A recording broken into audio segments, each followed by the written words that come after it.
Hello, Pam. Get fired up here in a second.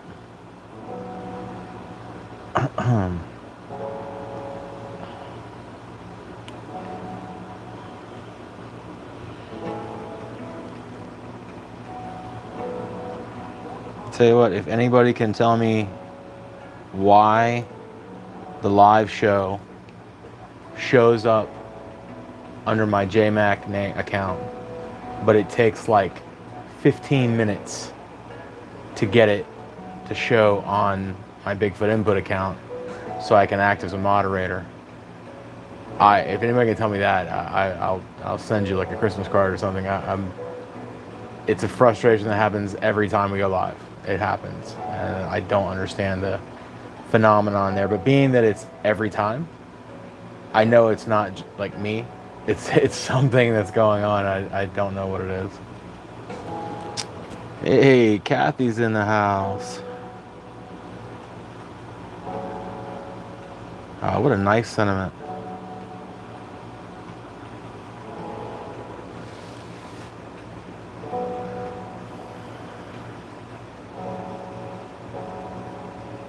Is that is the screen vibration as bad as I'm seeing it on this end?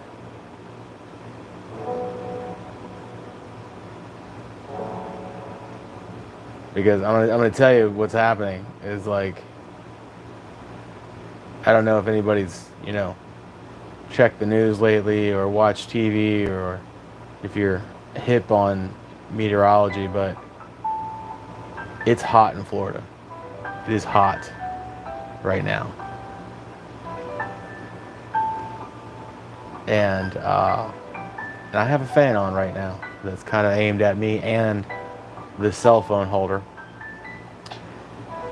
and it's causing like a little, like I said, like a screen vibration. So I may have to try to figure out something else.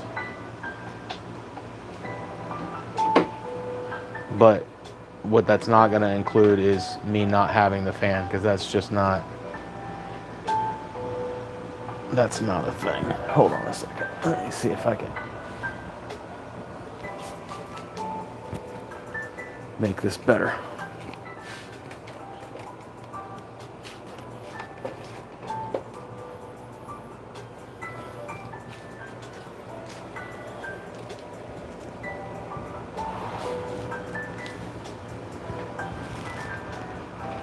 Okay, that's automatically better. I can see that. Give me 1 second. Let me move this back here. And I think that just fixed our problem.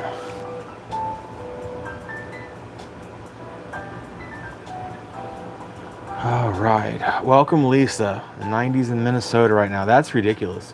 When you live that far north and you have to deal with that much snow, there should be some sort of, deal in the clause where we don't get that high, that high of a temperature ever. That's ridiculous. Hello, Zachary. Appalachian Mountains. Yeah, that is a fact. What state are you from?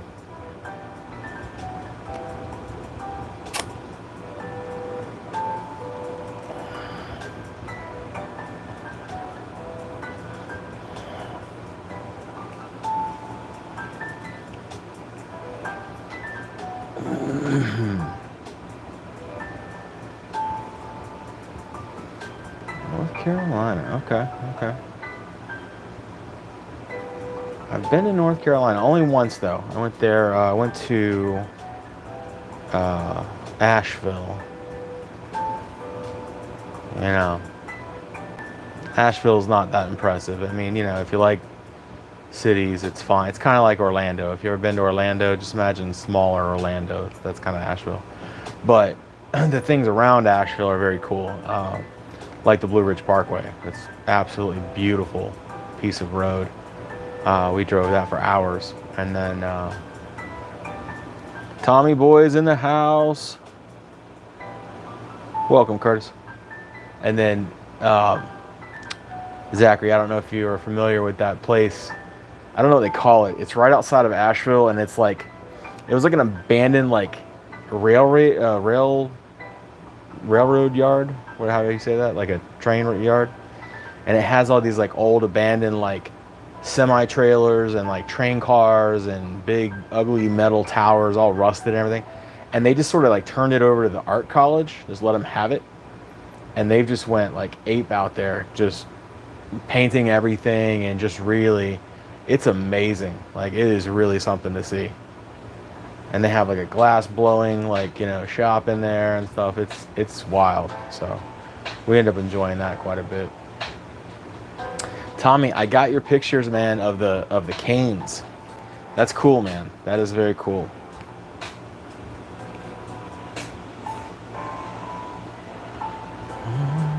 Curtis Rowe. I know you got some skunk apes in Alabama, Curtis.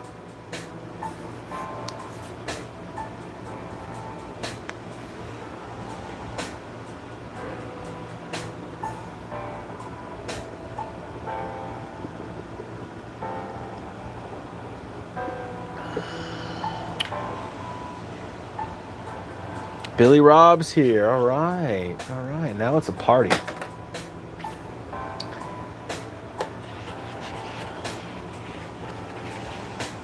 Billy Rob, I'm going to share a comment tonight that was left on one of the videos, and it rivals the ignoramus comment.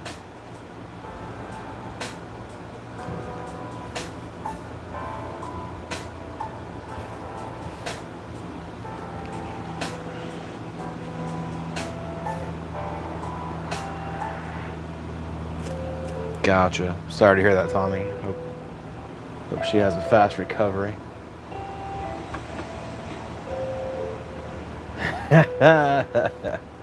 Billy Rob says he can't wait. We'll wait on Kathy to get back from wherever she jaunted off to.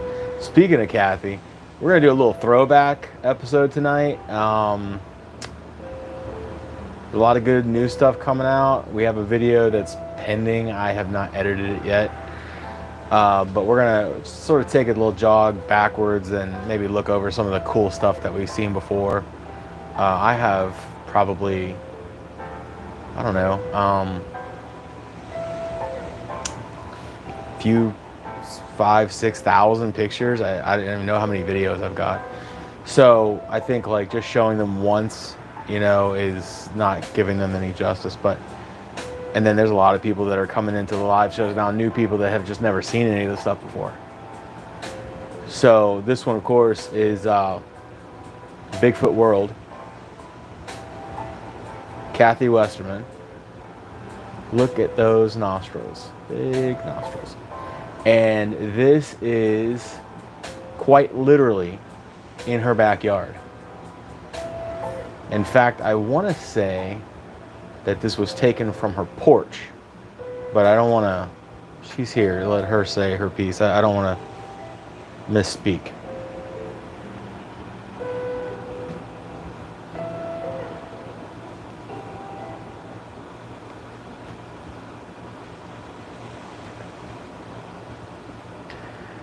While you guys are thoroughly enjoying that picture, I'm going to make myself a little drink.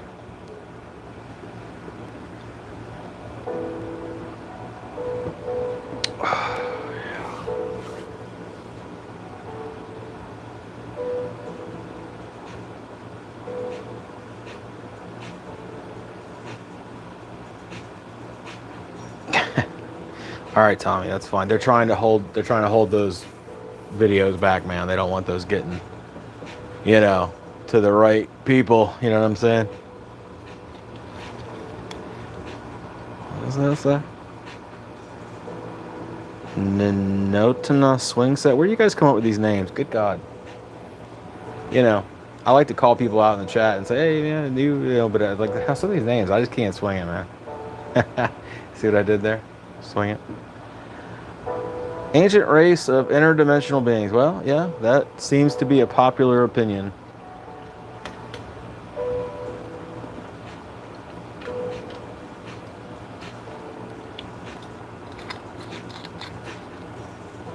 At this point, I'm not really sure how I even feel about that. Not that it matters, but there was a time I was strictly on the logical side of this thing, because you know there's there's two types of people in the world, or in the Bigfoot world, right? There's Apers and there's wooers, right? So the Apers, we're the Dr. Meldrums of the world, the anthropologists, the cryptozoologists, that sort of thing. We're the ones that believe that this is a unidentified species of primate, right? And then there's the wooers that believe that, they're interdimensional, they are maybe spirit world, they are from aliens, maybe. It just depends. Everybody has a different belief.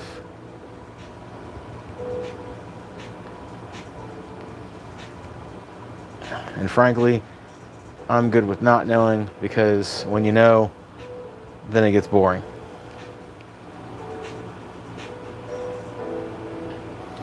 All right, Kathy's back. I'm going to show, I think I saved this comment on a different device. Let me pull it up. It's funny that it's an old comment, but I never did anything about it. Today I found out, I was laughing. I said, man, this is great. So, you guys recognize the video? It was like one of our very first videos. I don't even know if it's going to focus or not, but anyway, I'm going to read it to you. But this woman, her name is Alyssa George 3297. Okay? You listening up, Billy Rob? I'm going to tell this now.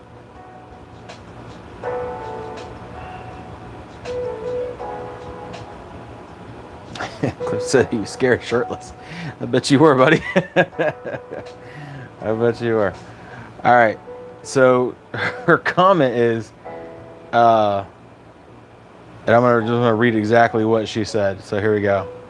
She says, "Oh, shush your mush, man." I didn't misspeak. She said, "Oh, shush your mush, man. Most of these pictures are real. Why or full of shit? You're a skeptic, MF. Stay off of YouTube." There's about 9 exclamation points after that. "You're a fake, a skeptic V. And I'm posting this on Facebook to tell everyone you're full of crap." I didn't make any of that up, but it's all right there.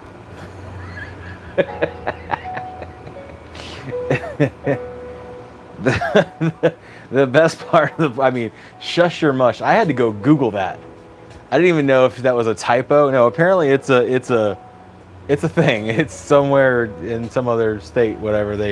It's just like an urban thing. They say mush instead of mouth, I guess, because it rhymes with shush. So, the funny part about it is that she uses the word "your" 1, 2, 3 times.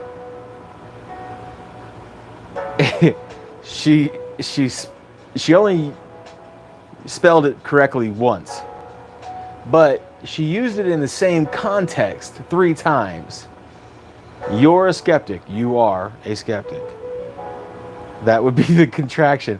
But she actually put Y-O-U-R and then an A. So you're a, instead of saying you are. Anyway, so then she did use it correctly in saying that you're a fake. But then she misused it again, saying you're full of crap. She spelled it wrong. And I'm like, I don't know how you use it in the same context 3 times and you spell it 2 different ways. I don't understand. But anyway, I came across that today and I thought it was pretty funny. And I had to share that with you guys.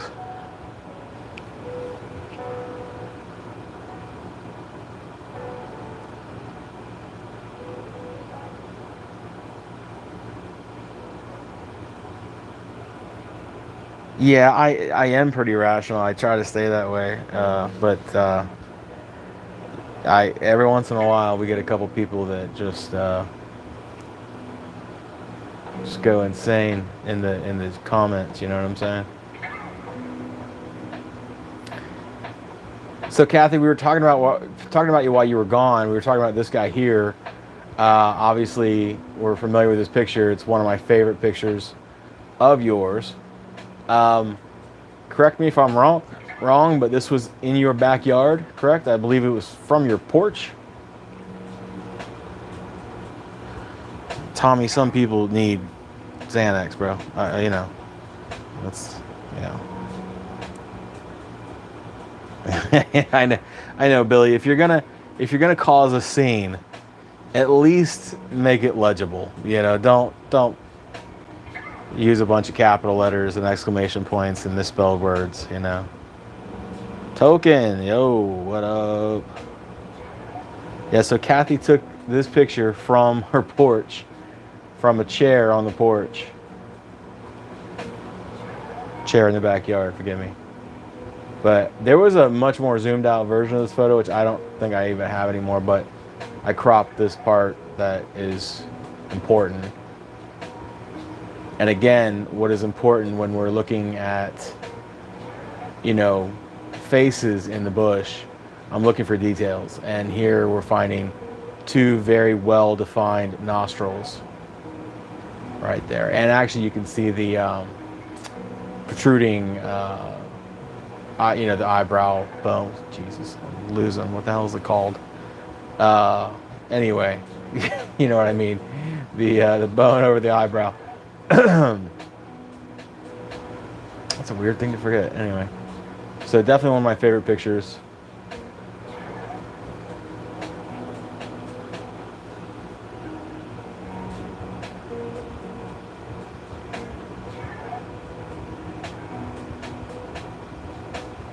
Cranial ridge. Goodness.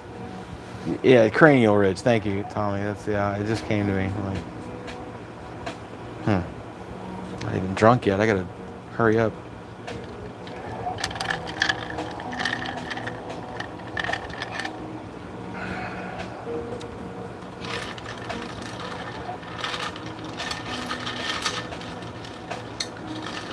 Tommy, I complained about the heat, and everyone said it's just as hot where they are. Is it hot there? Is it in the 90s right now?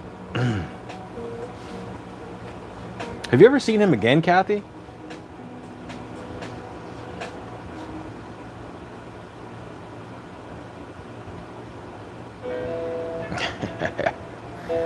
That's probably true. There's a widespread theory that if Bigfoot, these creatures sort of know your intentions, and I'll buy that, because I'll tell you what, if a dog doesn't like you, I look sideways at you. I'm like, why doesn't that dog like that person? And if you can trust a dog like that, then you got to assume this creature can have some sort of, you know, that different type of intellect, that emotional intellect, you know?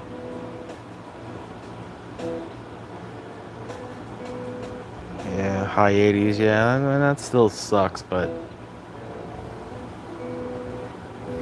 yeah, I think it was like high of 91 today, and that was about the lowest it's been all week. Good God, it was 97 the other day. I just, you know, I was gonna die. And I work in a field where it's, you know, you're supposed to look professional, you know, and I mean, you just walk in, you're just soaked in sweat, you know, it just, because you walked from the car to the building, it just doesn't, you know, it's not a good look, but I don't know how to, you know, fix that. It's like carry my clothes inside with me, I guess. That would be interesting.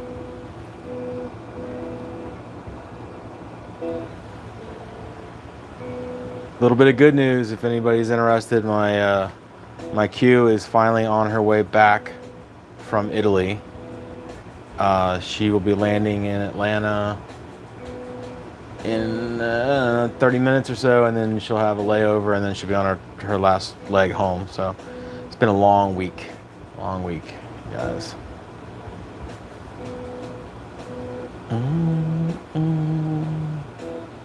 No, thank you, Kathy. I can barely stand to be on my own couch in this temperature. My AC, you know, does its best, but It's not always teeth-chatteringly cold in here. I'll be honest with you. And like I said, in fact, tonight it's like it's not going to cut it without a fan. So.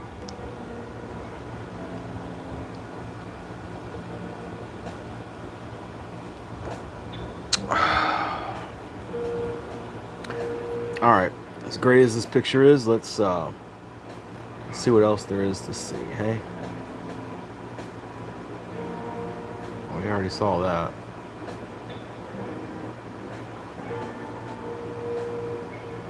Catherine Norris here, who's never here in our live feeds. She's from New Zealand, so what should we say? Let's see. Yeah, 6 hour. I bet New Zealand is probably about 10 to 12 hours ahead of us. So if it's, we're starting a live show at 7, it's like, 5 a.m. there, so 6 a.m. So.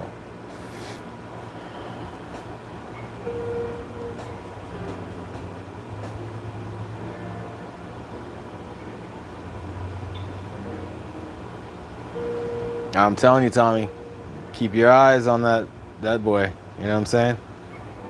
If your dog don't like somebody, you don't like that person, and keep your distance. There's a reason that dog's acting that way,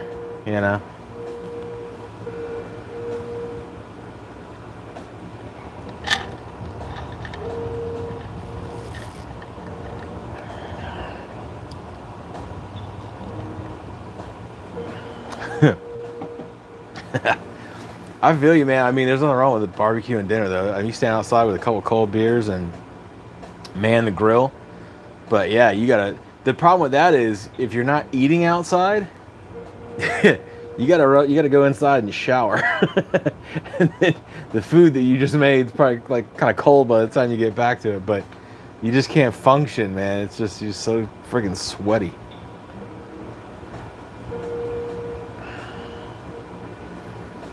And then it's 90s and you're standing over a grill. That's always the best place to be when it's 90 degrees. Okay. You guys want to see like a pretty decent Dogman, supposed Dogman photo here. Keep it zoomed out so you can see. Yeah, it's called Canine Cryptids. This is Shell Dion, Whisper Walkers. I want to tell you what, man. They've got some compelling shit. It's crazy. If you've never go on Facebook, and you can just go join Daryl's group, the Bigfoot Believers and Other Creatures, whatever, and you'll see some more stuff like this. And I'm telling you, this wild shit.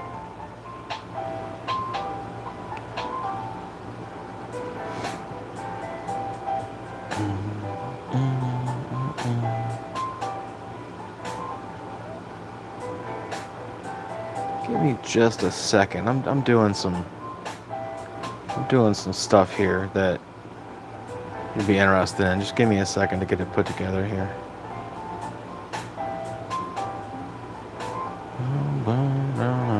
Whoopsie. Mean to do that. Okay.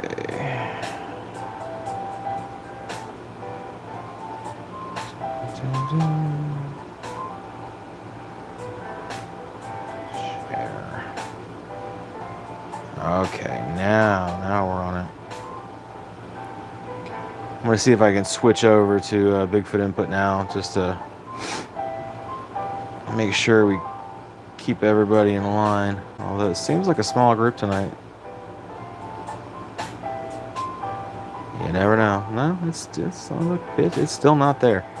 It's still, I don't understand what the stipulation has to be for me to get into my own damn live chat, but that's all right. I have my new moderators here, so you guys got my back. I don't care so much about cursing and stuff unless they're getting really flagrant. I care about trolling. you know, just rude a-holes, you know, so those are the people we want to kick out. All right, this is what I was doing. So, let's see.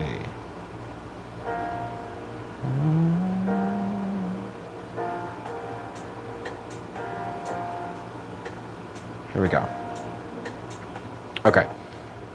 I wish that would have posted as a clicky link, but it's not. So, if for whatever reason you have not jumped over to Bigfoot World and subscribed, I'm going to preach this until we get to 1,000. They are 29 subs away from hitting 1,000. And like I said, it seems like a slow feed right now. If this feed picked up, I want to guarantee that we at least get half of that tonight. These people are so deserving of certainly as many subs as I have. But I mean, because their content has been part of our content since we started. You know, so like I said, I know a lot of my regulars here, you've already done that. I mean, you're all fans and you know. But if you have not, please jump over and just drop a sub. It's real cheap, doesn't cost you anything. All right, I'm off my soapbox now. For now. But I'm coming. I'm gonna check the numbers. I'm coming back at you.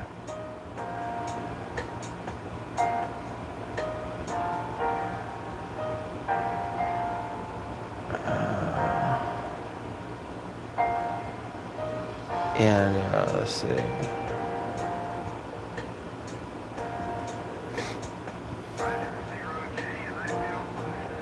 I have so many versions of this picture that, and I don't. That's the thing. I don't know where they all are. So what we're gonna do, if there's anybody that doesn't know, Bigfoot World, Kathy Westerman was the person that took this picture. Originally just took the picture of a tree structure. You can see the tree structure. And took this picture of a ponytailed skunk ape. If you didn't know that skunk apes or you know, Bigfoot are capable of doing their hair in various ways and you know, utilizing decorations in their hair and different things they do. We've seen it numerous times. This is one of those sort of obvious times where you can see that this little guy has a ponytail.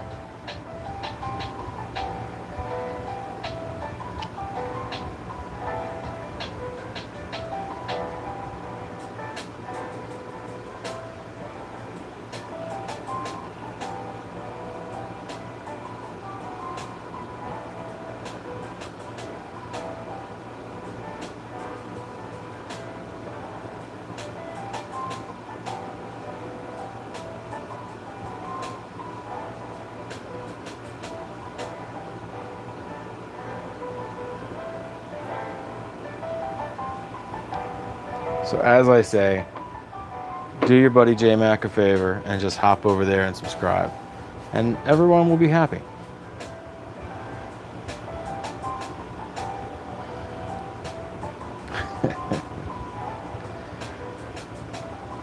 That's right, Billy Rob. Keep it real, buddy. Go get your wife's phone, get your kids' accounts, whoever else.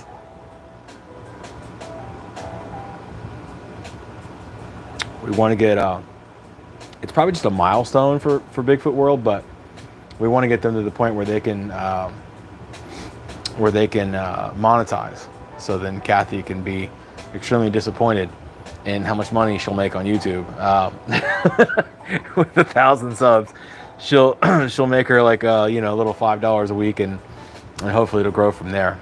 I've been there. I started there, and then like I said. Unless you hit that, like, you know, just under 1 million mark, and you got maybe like some, like a deal with like NordVPN or AG1 or something like that, there's just not a ton of money to be made on YouTube. Google ads just don't get you very far. There's a little bit, but yeah. So I'm not sure that we have a broad enough interest with our subject matter. It could be as good as you want it to be, but if the interest isn't there. But I have seen the interest growing lately. I see a ton of bumper stickers all the time now, all the big network television shows and stuff like that are out there. So the interest is growing, I think.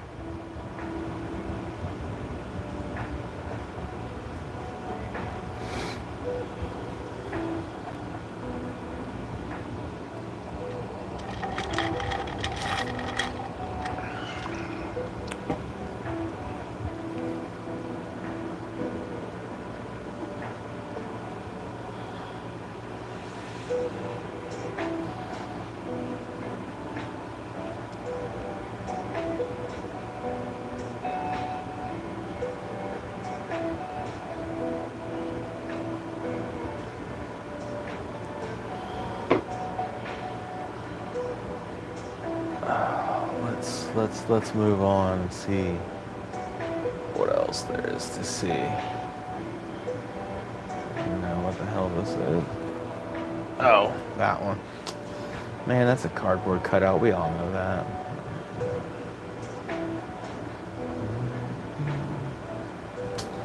Sasquatch Omega. Got a couple faces up here in the bush.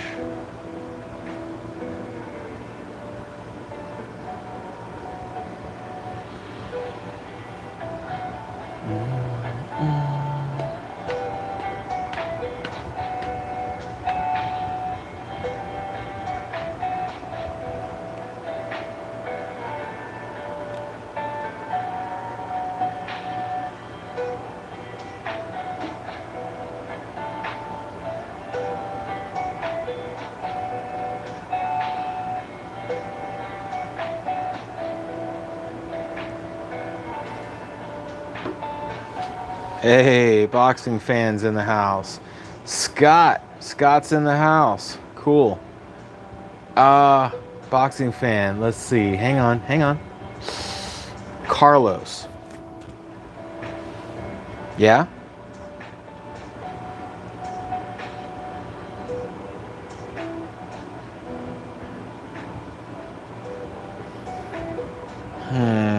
Yeah. Alright, I was right. Alright. Scott, I got something up my crawl about Colorado Bigfoot. I don't necessarily want to air my grievances, but I believe he's put out fake content, to be honest with you. I'm not saying all his content's fake, but I don't know. Some of the stuff he puts out, man. I've got about 3 good examples of something that he put out that was completely fake. So when you put out fake stuff, and it wasn't like, hey, you be the judge. No, it was like, hey, this is real. You need to believe this. This is what And when you put out fake content, like, you gotta just side-eye this guy and be like, so what else is fake? Is any of it real?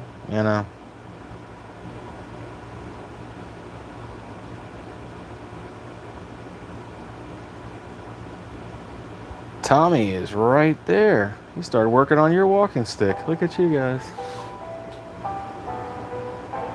Making connections.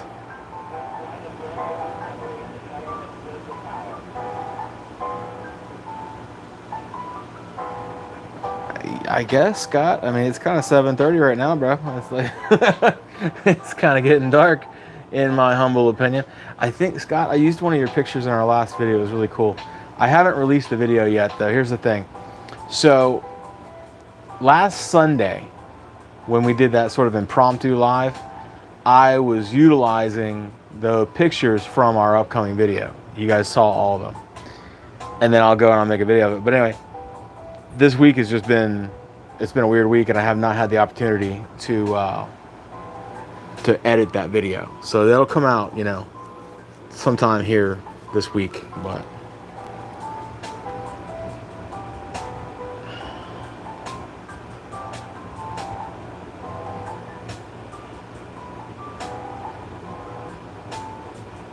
Yeah, I would agree with that, Scott. I genuinely don't like the guy, but that wouldn't stop me from saying, man, his content is great, or like his catches are real. You know, that wouldn't stop me. I don't care.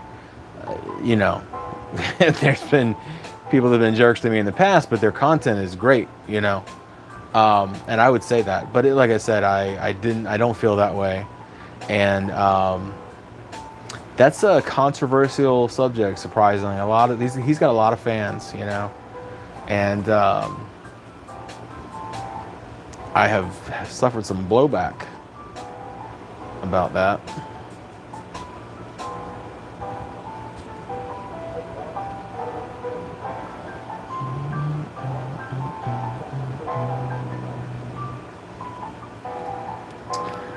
Let's move on from this picture here.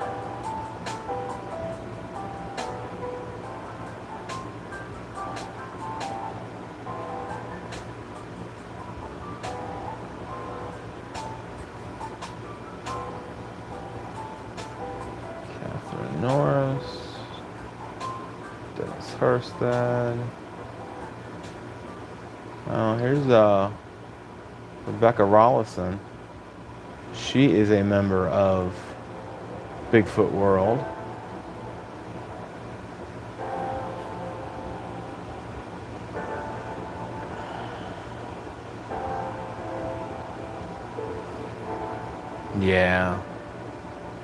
Yeah, I remember he put out that picture of the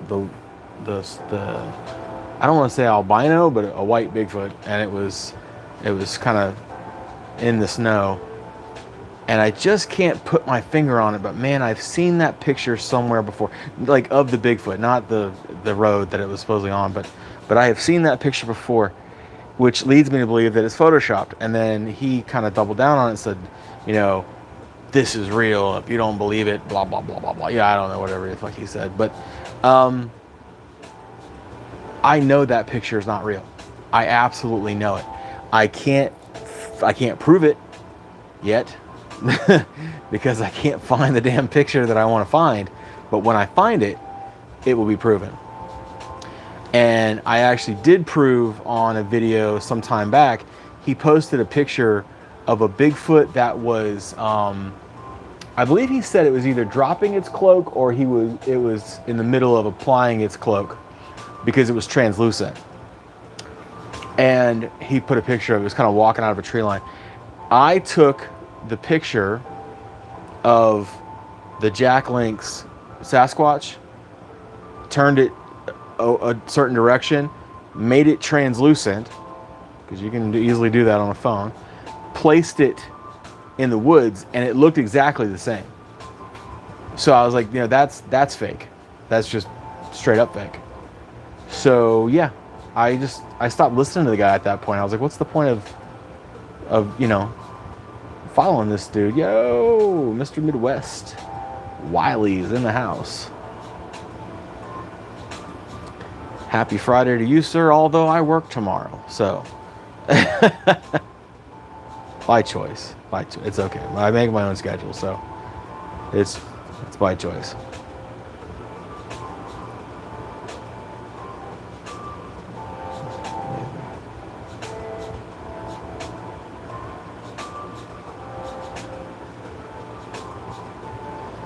You know, Kathy, I mean, hey, money's always welcome, right? And there is a little bit of money to be made on YouTube. I mean, it's not a grandiose amount, but you might as well get something for your efforts.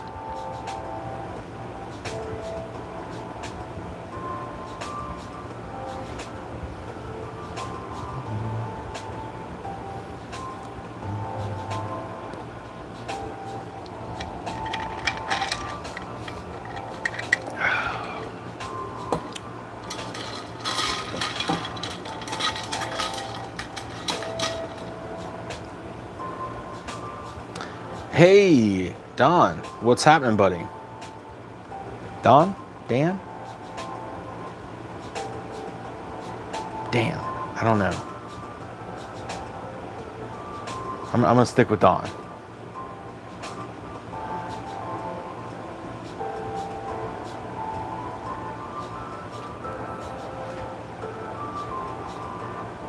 Damn it. Hey, you couldn't have just been Dawn for one night, man. You know, I mean, that would have helped out. Now I have to admit that I'm wrong. All right. Dan it is. Jeez, Tommy. What, what happened, bro? That is an emergency. Man, I won't come to the house knowing that that I'm low on beer. Like, I won't even come here. I'm like, nuh-uh, I'm gonna stop. It's DEFCON level 5, right? There's sirens going off right now. You know? Tommy, do you live out in the sticks, bro? How far are you from a store? Yeah, let's see if we can get like a drop at his house or something. There must be some sort of service that just airdrops beer to people in need.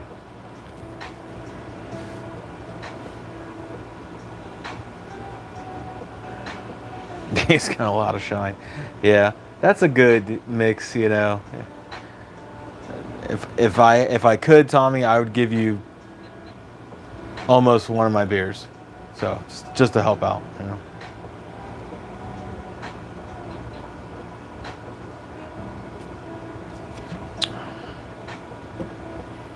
You know, I was in we were, not just me and like Q and I were in West Virginia. Like, it wasn't last year. It must have been shit, year and a half now. Anyway. Oh yeah, I love some good Maker's Mark. Oh, Maker's Mark and Sprite. I'm happy. Yeah, anyway, so we were in West Virginia, and you'll drive by these places on the side of the road, and it just says moonshine. You know, it's like everything's legal in West Virginia. I swear, you just like you can carry guns like any way you want to. Walk down the street with a gun on your shoulder, doesn't matter. So yeah, they had moonshine, and I told Q, I was like, before we leave, I was like, I am stopping and getting some of this shine. But as it turned out, it was all snowy when we left, and it was weird. So we just got out of there, and I didn't get any moonshine. So that made me sad, but.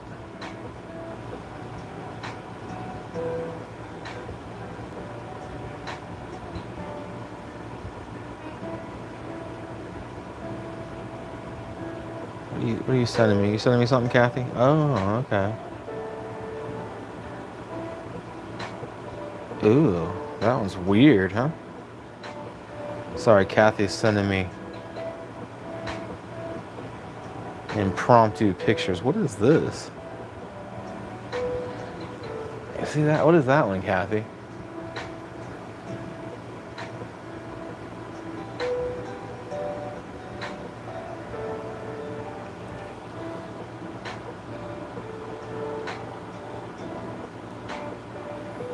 You're less than a mile, Tommy, but it's what? It's 8 o'clock.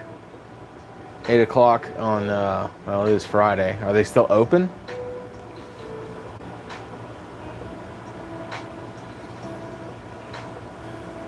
Yeah, to answer your question, Kathy, I can see something there. I can see a couple somethings, actually.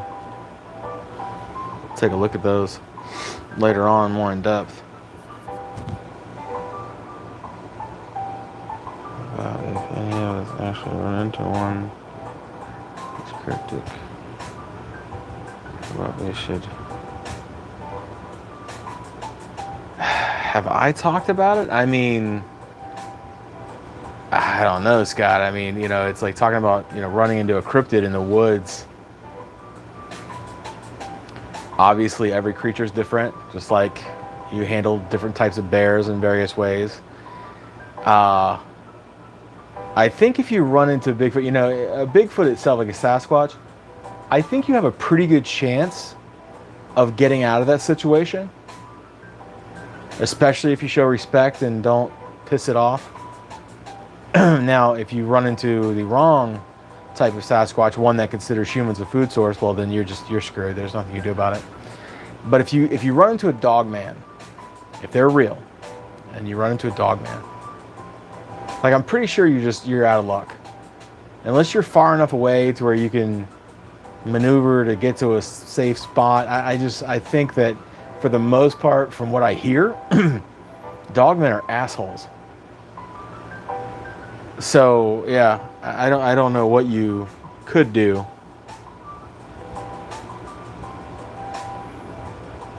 Till 9? Yeah, you better run, Tommy. Run, boy. We'll be here. Not gonna shut down on you.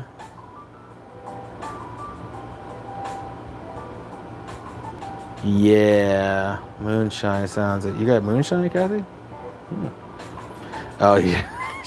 She's still on about the Mountain Dew and beer thing. I just, you know, Kathy, it's funny. It's not that I don't think it's gonna be good, but it's not that I'm opposed to trying it. I don't ever keep Mountain Dew in my house. Like, I don't drink that stuff. So I would actually have to go out and buy Mountain Dew and actually come back here and make it. And I just don't ever think about it, you know. But one of these days it'll come up.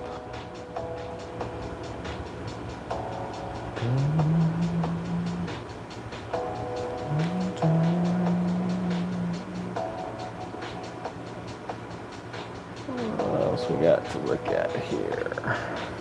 What the hell is this? Huh. Oh, yeah, it's this one. Okay. We'll leave this one up here.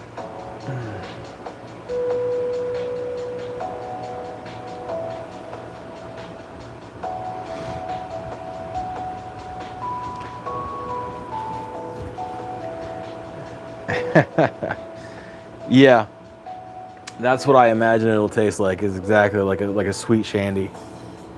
And I like beer. I don't want. I don't necessarily want to mix it with anything.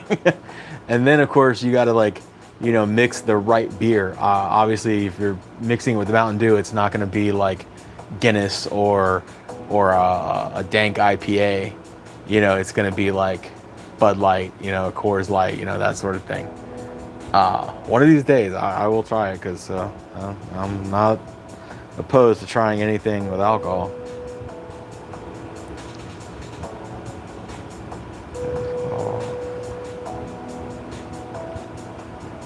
Oh yeah, Scott, I have totally seen those before. Well, I know what you're talking about. I don't know that there's great evidence of them, but I know what you're saying.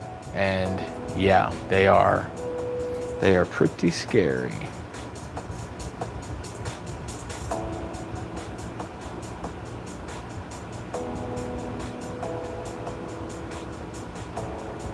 I would imagine it's different from the rake, but like, because they crawl. So yeah, only slightly. But see, like, to me, the rake is, to me, that's a feral human. In my mind, I've already categorized that. I'm like, that's feral human. They've been living in a cave system for a long time. They communicate through echolocation. They have great night vision. They are completely pale. They lost all of their hair because they don't need it.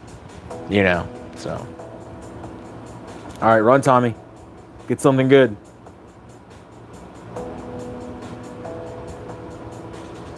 I mean, I don't think they're the same, you know, but first of all, we're talking about a creature, the rake, that I 100% believe exists. The crawlers, well, yeah, I think that's, again, there's not a lot of photo evidence there. So it's hard to say, are they the same? But I think one thing we're talking about is absolute lore. And then the other thing we're talking about is a cryptid. But I don't think it's a creature. I think they're human beings. They're feral humans.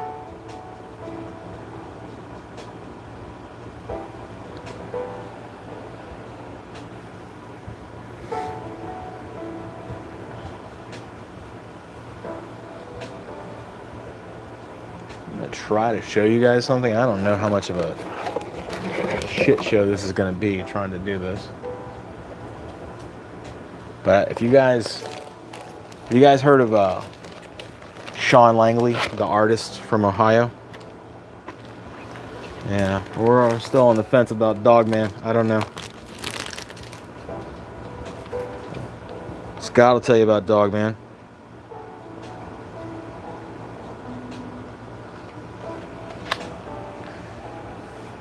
Let me see if I can get this here to where you guys can actually see it. These are I finally bought some of Shawn's art.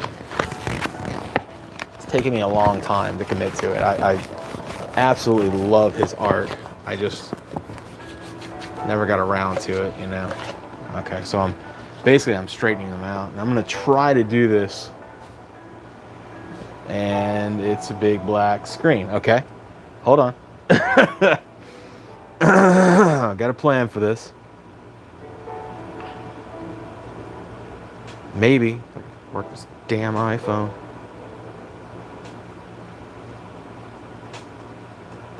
Seriously, I absolutely do not know how to work an iPhone.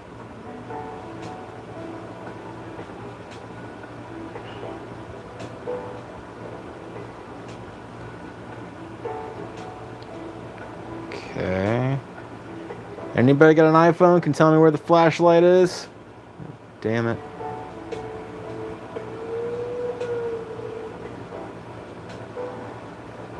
Is it in the settings section? No, it is not. Oh, I've seen it on here before. I feel like one of those old geezers that like can't work their phone, you know? Oh, found it. You will not outsmart me. Why is it not working? Okay, sorry about that. Here we go. I got these in the mail this morning. Man, I was so excited.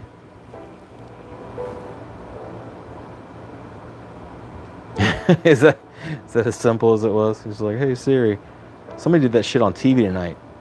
Like they said, hey Siri, blah, blah, blah. And then my phone kicked on and answered the question. I was like, how creepy is that?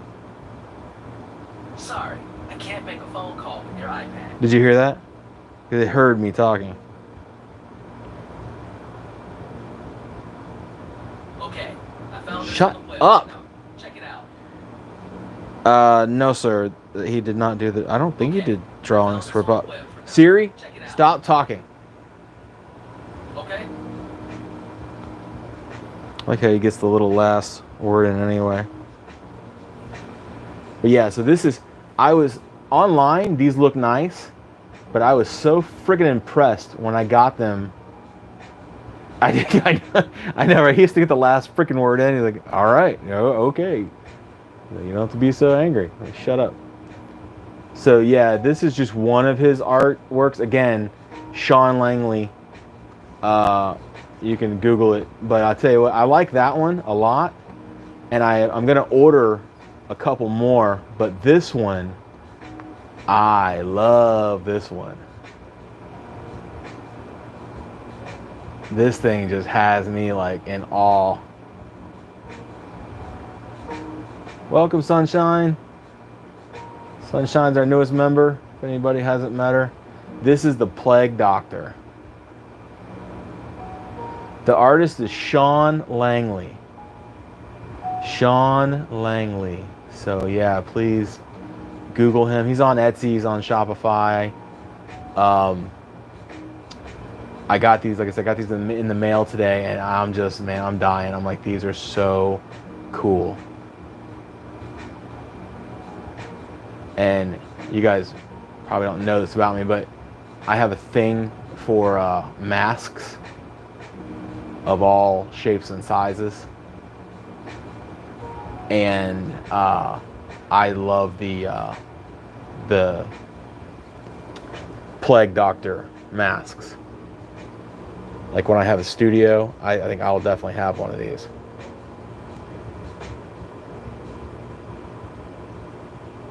Yeah, he's got probably like 4 Bigfoots.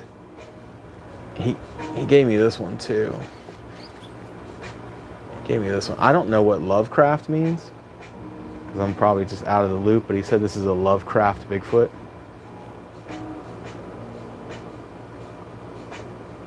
You have a Plague Doctor mask? That's very cool. When I have a studio, I hope that it's full of masks. Like, I want to get masks. I already have some. Like, I have Captain Spaulding. If you guys ever saw The Purge, I've got the kid that was wearing the white kabuki mask and it's his God written on it. Like, I have that one. That was a custom, actually. I don't have any of those masks, my guy. None of those. All right, look at this Bigfoot one last time, and then I'll put these away. We'll get back to doing our do, but just, man, the detail. How cool.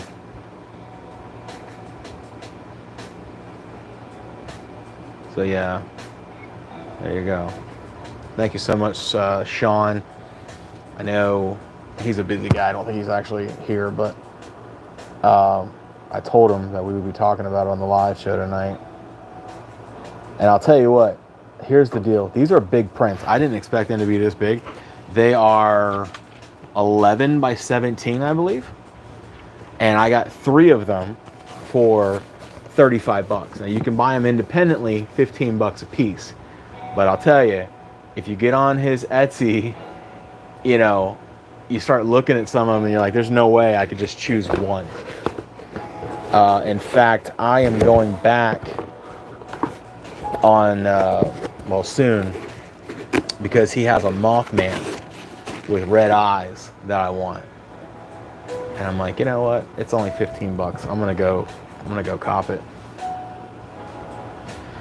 Now, there's been a lot of comments since I was doing that, so let me go back and look at the comments. Don C. So it would have been 2 weeks, but we did a weird impromptu on Sunday night because I was bored out of my mind. Sonny Vader. All right, Billy Rob. I've never seen any of Sonny Vader's art pics. I have seen his fake videos. Do you think that he is purposely hoaxing, or is he making those videos for entertainment content? Because a lot of people think his stuff is real and they'll fight you on it, which it obviously is not. It's all shot on a tripod. You're the ignoramus around here.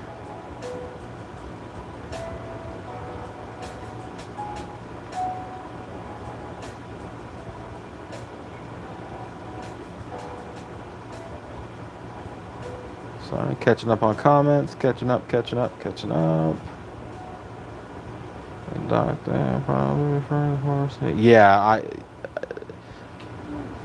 Mr. Midwest, I'm sure.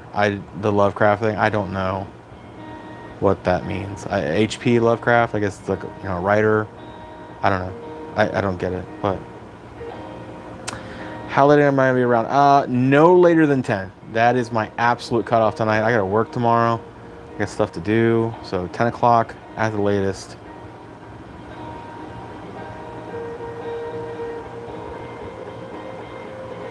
Nice. Well, Tommy, what'd you come back with, bro? Inquiring minds want to know.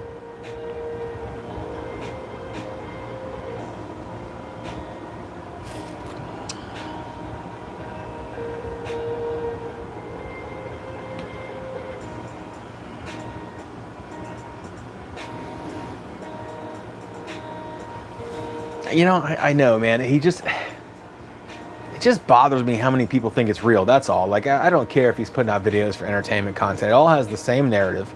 It's always, well, some human remains were found, and then we set up this camera and found this Bigfoot came back to the human remains. Get out of here. That shit doesn't happen in real life, you know. And it's just, like I said, it's always set up on a tripod. It's always the perfect shot. You know, even that one where the Bigfoot was throwing that log up in the air that people want to tell, oh, there's no way a human could lift that log. All right. You know, we don't know the log. We don't know what the log's made out of. We don't know how much it weighs. But anyway, that you're telling me that's a camera. The guy holding that camera. It's perfectly shot. It's perfectly still. It's a tripod. It's a tripod shot. That's all there is to it. So it's like, don't, you know, come on. At least do your research, you know. And I had I made that distinction the other day, and some woman wanted to argue with me and say, well, this was on YouTube. And I'm like, right, I know where it comes from. That doesn't mean it's true. And after a couple back and forths, she finally says, well, I didn't make it. You know, I'm like, no, you didn't make it, but you want to argue with me about how real it is. Ooh, we got the case of Heineken. Okay. Funny you say that. You know what I'm drinking right now? I stopped by a different store that I normally stop by, and I always complain that people don't have these. And they have a 22-ounce Stella. And that's what I'm drinking right now. Well, that, and I'm drinking some brandy and cranberry, but 22-ounce Stella. And I've always said that Stella is like if Heineken got it right. And it's not like I dislike Heineken or anything, but I do have a special place in my heart for Stella. So Stella.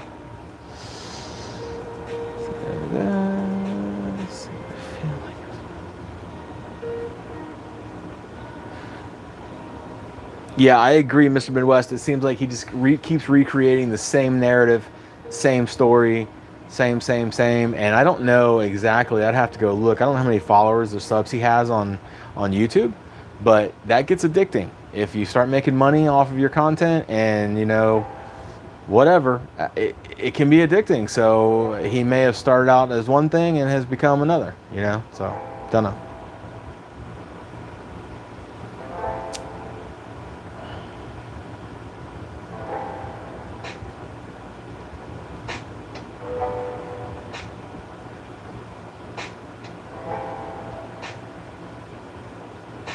Ah, see, Don? There you go. Live and learn. Hang on, let me do my damn it, let me do my copy and paste here. Come on now. There you go, Don. There's another one that you have to go subscribe to. They provide a lot of the content on our channel here, so drop them a subscribe. It's free.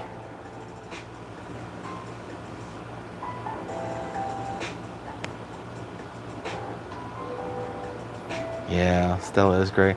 Land shark with lime. Now, you know, the last time I had land shark, do you guys remember tequila? It was like beer, but it had a little bit of agave twist thing to it. And when land shark came out, it kind of just reminded me of that. I was like, nah. Now with lime, it's probably a lot better.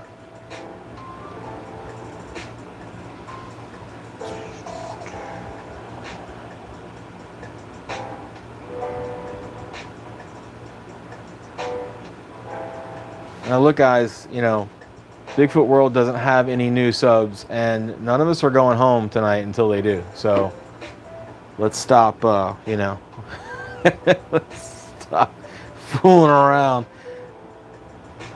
Dan, I know, I'm just kidding. Thank you so much. I appreciate every little bit helps, you know. So we really appreciate that. Sunshine, you cook a lot. I think you were cooking last time.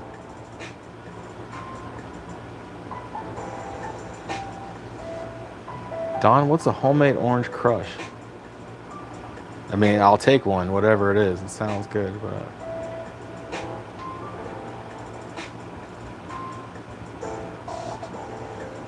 No kidding. Tommy Boy was gifted a membership. Look at that. Interesting. You guys, seriously, I learned stuff that I have no idea can even be done. Don't do that, Wiley. You stay where you are, buddy. Like, one time, Bigfoot World Pam gifted like 10 members or 5 members. I was like, I didn't even know you could do that. Like, it's amazing. The crap like just comes out during these lives. I'm like, holy crap, it's amazing. So. She's a real woman in the kitchen, huh? Let's see. Yeah, let's do a Bigfoot Input cookout next. You know, I don't know if you guys listen to Mr. Ballin, but I'm a huge fan. Like, I commute a lot on my job, and I don't listen to music. I always listen to Mr. Ballin.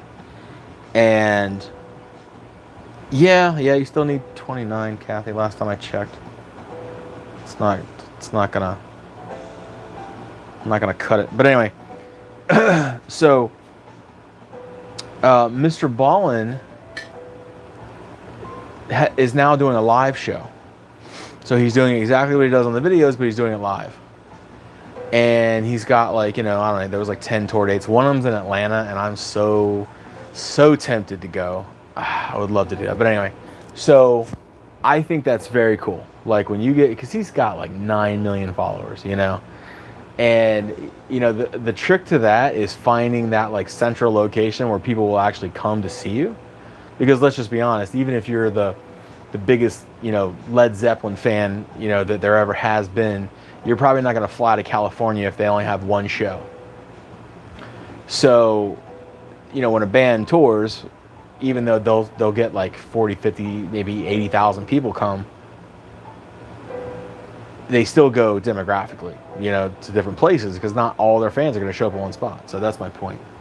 But I think it would be cool, but logistically, probably not the best idea.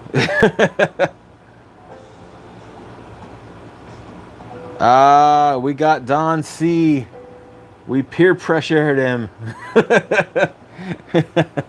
We made him do it. Yeah, I don't love the idea of going to Atlanta, if I'm honest with you, but it's not my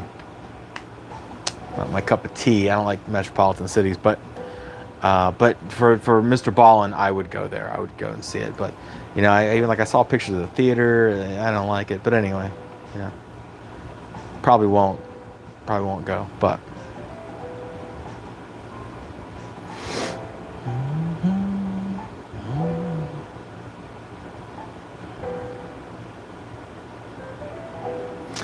that's a good episode.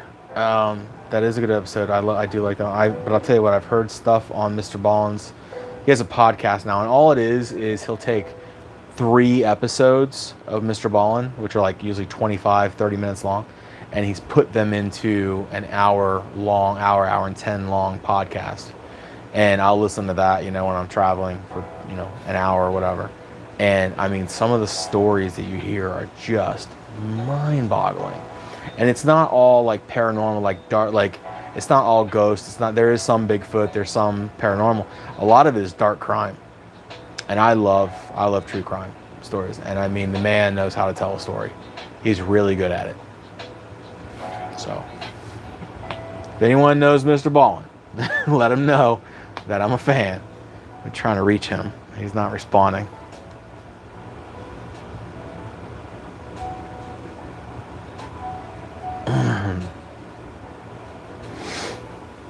I feel like I used to be a concert guy, but now I'm just like, Like we recently went and saw a drag show. It was a drag show, and the drag people were Golden Girls. And so, like, it was funny and stuff. It was very vulgar. It was funny. But it was still that, like, theater experience. And I didn't like it. I didn't like that. I didn't like that part of it.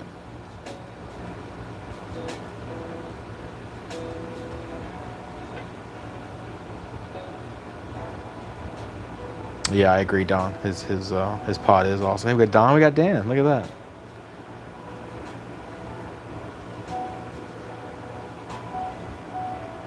I don't know where Red Rocks is, but I do dig some Blues Traveler. At least I dig, Fat Singer Blues Traveler. After he lost weight, his voice wasn't the same.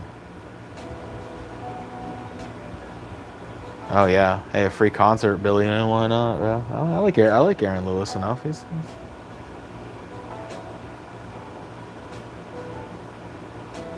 Colorado. Goodness, I don't know if I like Blues Traveler that much.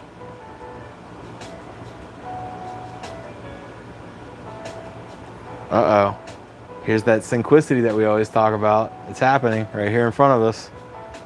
This is not a coincidence, by the way.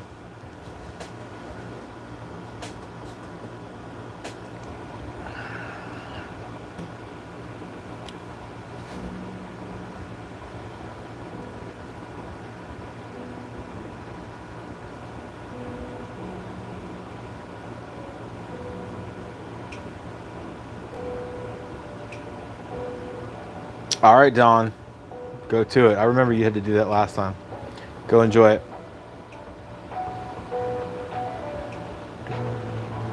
Yeah, Blues Traveler's great. I'll tell you guys, if you're this is nothing to do with cryptids, by the way, but I'll tell you the story of when we went to see the drag Golden Girls. So we got there. Now listen, I'm not trying to be derogatory. I'm just literally telling you the truth about what happened. Okay. We got there. I don't want to get there too early, you know. So we got there, you know, maybe an hour before the show was going to start. And the theater was already packed. So we get down. I got us seats right up front, like, you know, 4 rows from the back on the end, because I like to sit in the aisle. You know, more leg room. And so we walked down there. And it was one of those things where it was like downhill and we're behind so we can scope out what's going on before we actually get there. And you know, we're in row D 1 and 2. And the woman that is in D3, apologize, she has somehow squoze herself into D3 and she's spilling over into half of D2.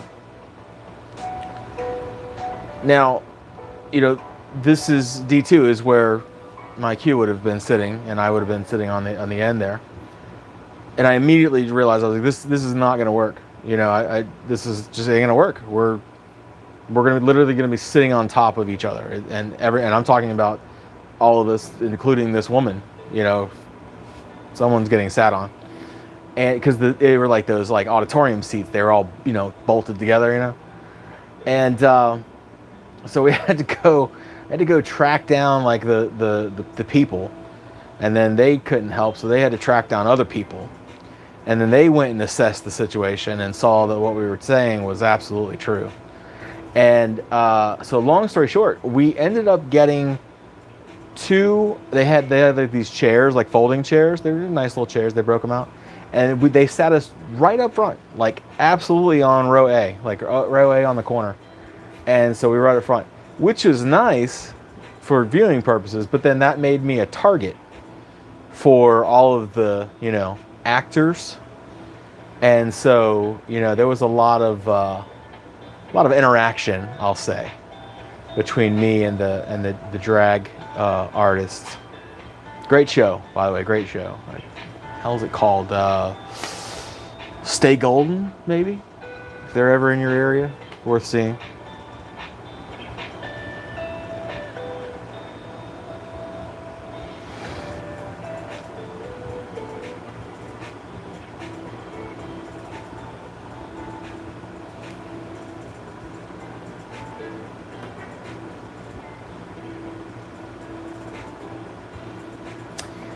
We have made it full circle.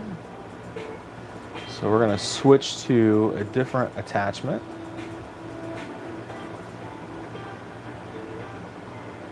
And we're going to start looking at these. Who's that? Oh, yeah.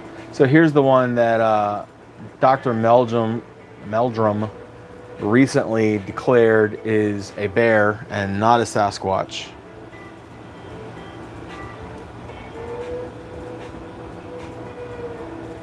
You know, Billy, I had a good time. It wasn't, I'm not complaining about it. I did have a good time. Yeah, those dudes, they know how to dress up like ladies. It was a fun show.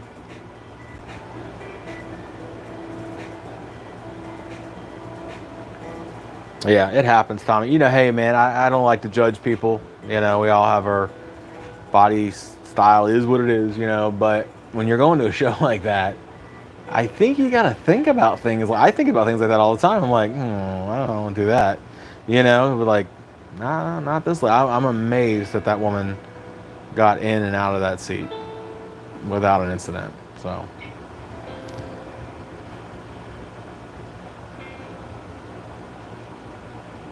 All right, cool, Tommy. The videos? Yeah, I will definitely check them out as soon as I get the opportunity. You know, they had Dan, they had bingo. It was all Golden Girls bingo. And it was really fun. Like, we were having a good time, like, playing bingo. And they had trivia. It was a good time, you know?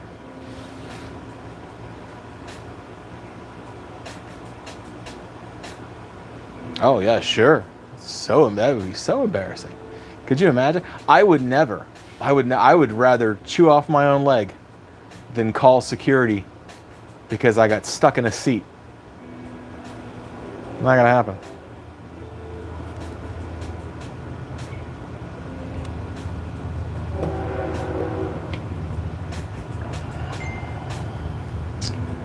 Everybody hear the train? Choo choo.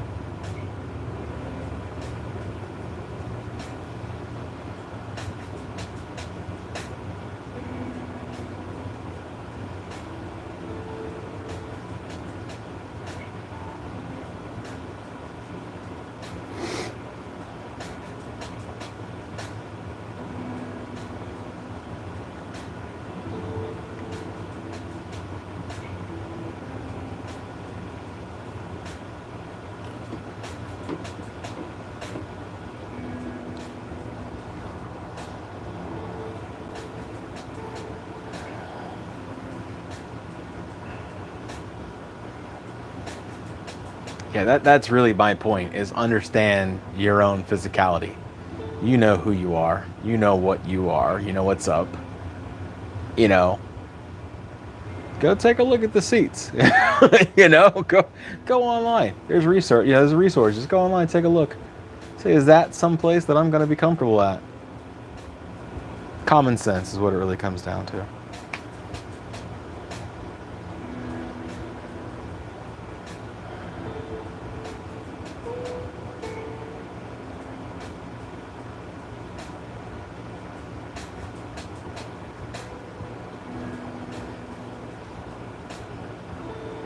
Ooh. I disagree with you, Mr. Midwest. I really do.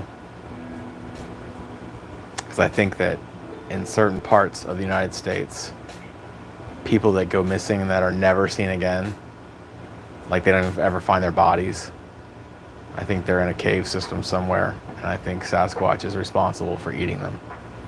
Because we're just a bag of protein.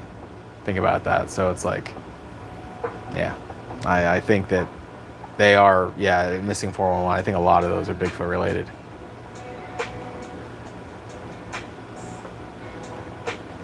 Patty reasonably was 6'2", 6'3". She wasn't very tall. She did have a 16-inch foot though.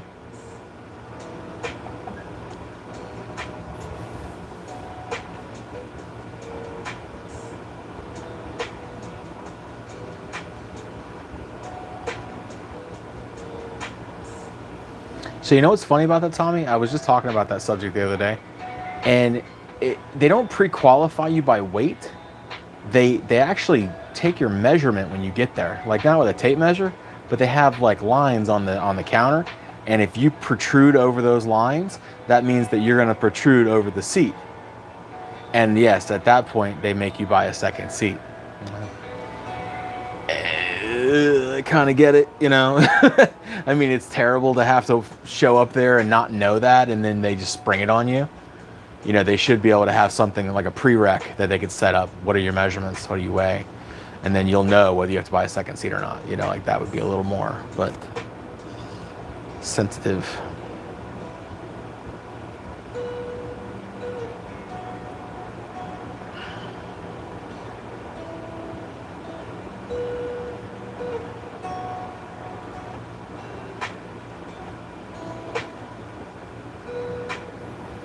You know what? Yeah, what's even more suspicious about it is the ones that are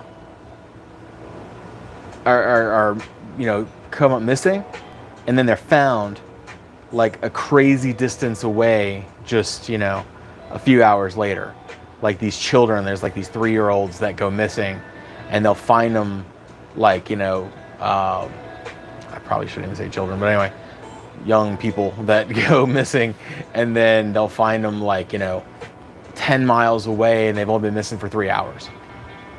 And like one of them, the little girl would have had to have crossed, I believe, 10 barbed wire fences to get to where she was. And she was on the other side with not a scratch on her. So things like that are really weird to explain.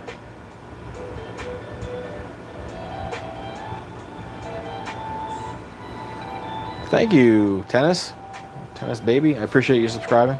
Thank you very much.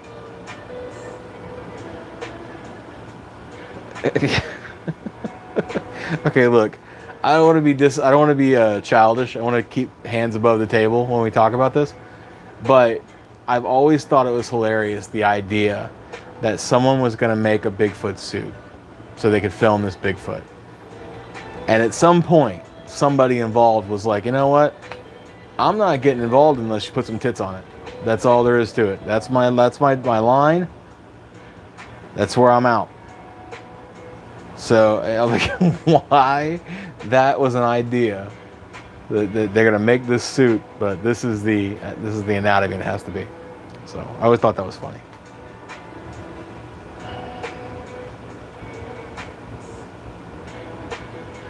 Well, Mr. Midwest, I mean, if you read some of the stories, you know, from like the Native Americans, they absolutely talk about the forest creatures kidnapping their young and their women and you know, things like that. So I think there's definitely two different sides of the creature. There's at least two different sides. There's various species, we know that. I mean, yeah, but I'll tell you what, if you are in the Tibetan Alps and you come across a Yeti, I'm gonna bet that it's your last day. I hate to say that, but that's just the truth. And that's just the nature of the Yeti because of the lack of food source. You know, you ever see a polar bear go after a human? I mean, you're just protein, dude. Polar bear will eat your grandmother right in front of you. They don't care. And Yetis, same idea. Environmental.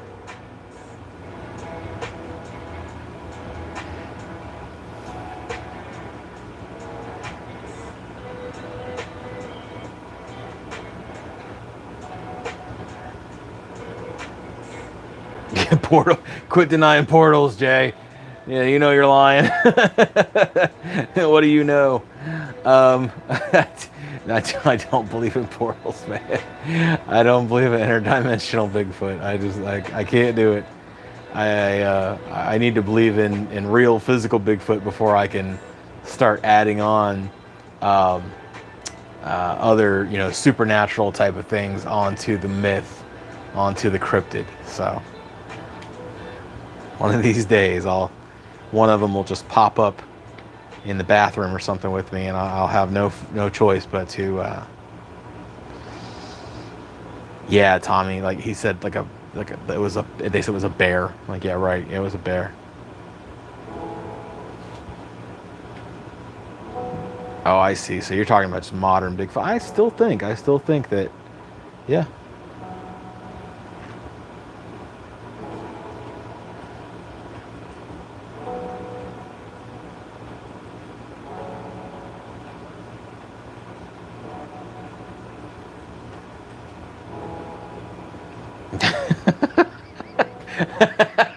Don, I mean, am I wrong though? I mean, come on, man.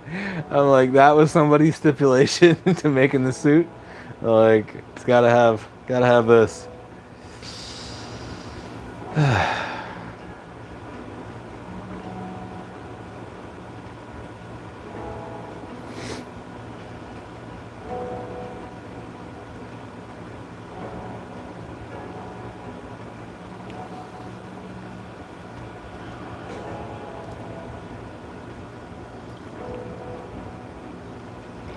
You know, guys, I gotta tell you, I'm not gonna get all sentimental and cry, but we have shows that have 15, 20,000 people on a Friday night.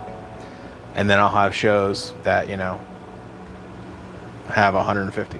And it's that 150, it's the regulars that come by every other week just to stop in and say, hey, and it's always a good time. It's always fun.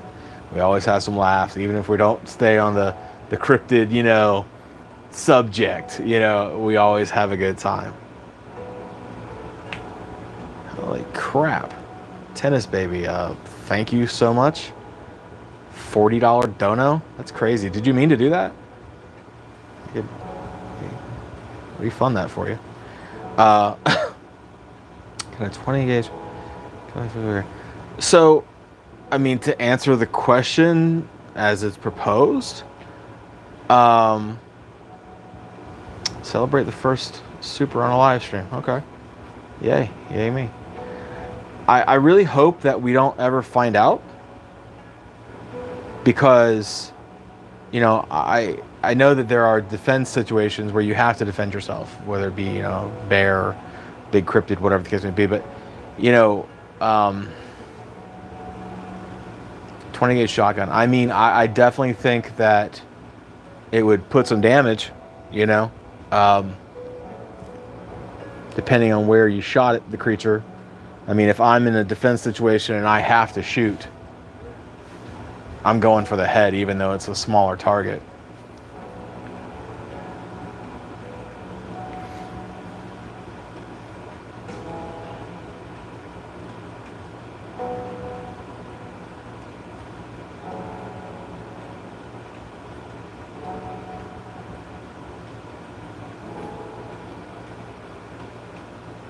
I don't appreciate you guys finding the show funny. Okay, this is serious business here. All right, it's a serious topic, and it deserves our respect. So we'll stop fooling. Shut up!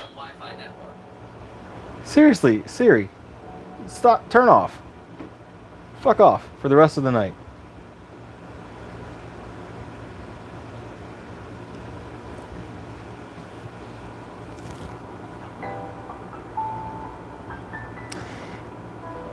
You know, Dan, I think that they are national parks for a reason. I don't think a bunch of trees are the reason that we have national parks, if that makes sense.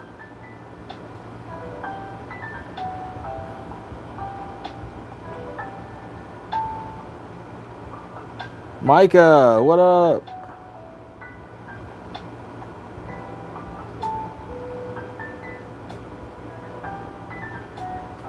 SIRI is getting on my goddamn nerves. But I gotta keep this phone nearby, so.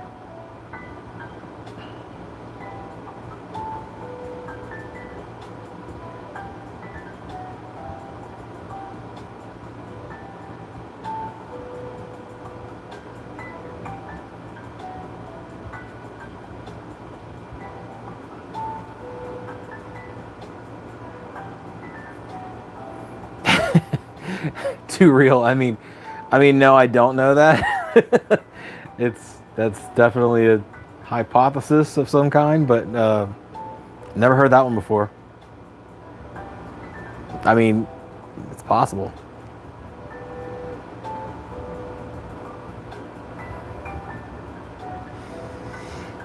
You know, I don't really know why the government would go as far as hiding it, other than the government freaking hides everything from us. I mean, how long have extraterrestrials been known?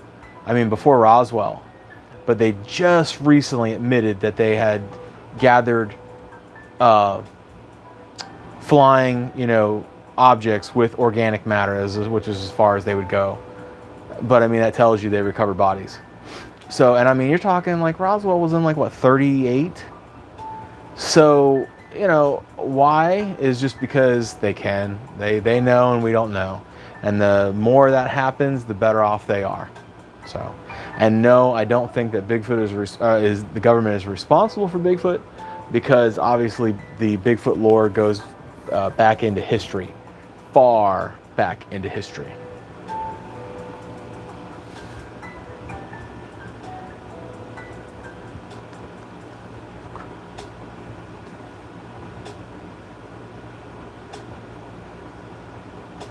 Yeah, Mike, it has been a while. You know, hey, I got no complaints, brother. Even if I did, no one's listening.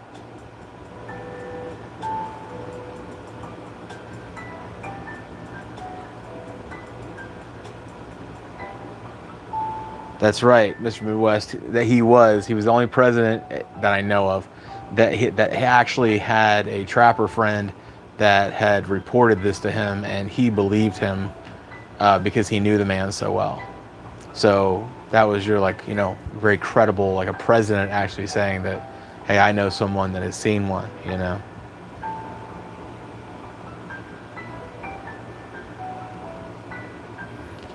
Peter Kane, yeah, that guy's an asshole. Like, he really is. I couldn't even listen to his stuff, you know, without, I had to turn it off, you know. He said, what was it? Forgive me now, this is not me, this is what he said. I'm quoting him. Said that the female Bigfoot held him down and started jerking the ween. That was his words. He's such a dick. I can't even stomach him. And I guess it's just satire, you know. I mean, he's trying to be funny, but I don't find him funny at all. I think he's just a moron. I can't even say the word, Billy. If I say the word, he's on it. He's like, yeah, what do you want to talk about? I'm like, nothing, bro. Nothing. Leave me alone.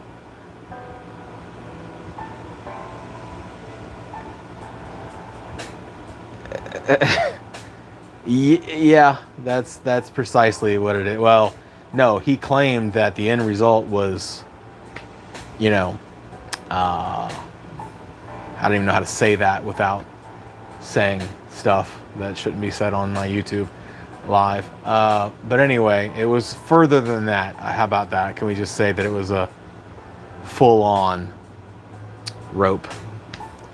And that was the title of his video, is that Bigfoot roped him.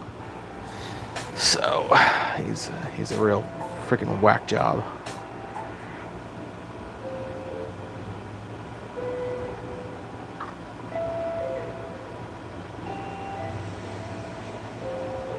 No, he's not a hoaxer. He's just a moron.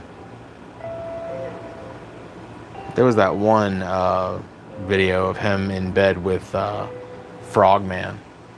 Like, he has like some sort of, I'm just going to say paper mache for lack of a better, I don't even know what the hell it is, some sort of doll that's Frogman. It's just, yeah, like I said, the guy he's a whack job. Now, that being said, if he's making money doing what he's doing, well, hey, you have my blessing. Hallelujah. Go for it. But I still think you're a weirdo, and I don't want to talk to you. And I don't like your face, so stay away from me.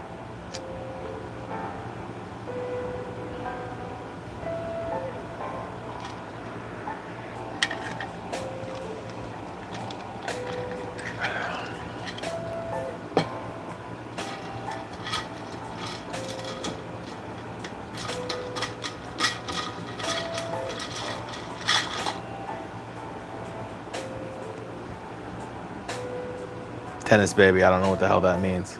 Is that French? I don't speak French.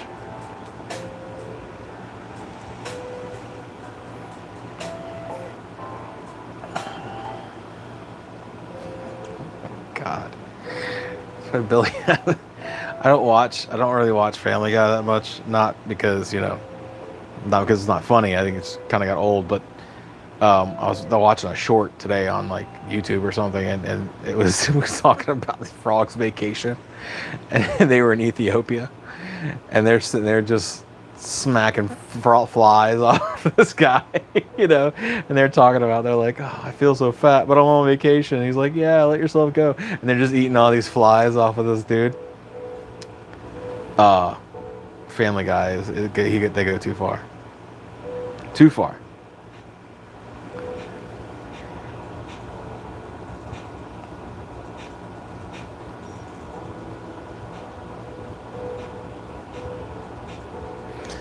Mr. Midwest, isn't he a dog guy? Doesn't he have like a dog kennel or a dog rescue or some shit like that? Like, that's his thing, right? He's like Peter Kane, dog, blah. I think he has a kennel.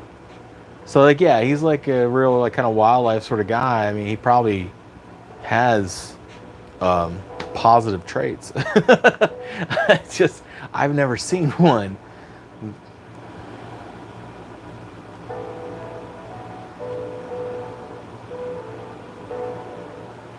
Dog trainer, thank you. That's what I was looking for. Yeah, I knew he was something like that.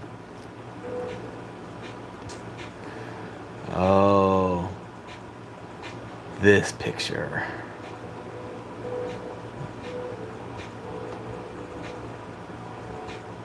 I'm scared to even show this picture. Every time I show this picture, I end up in some hour-long argument.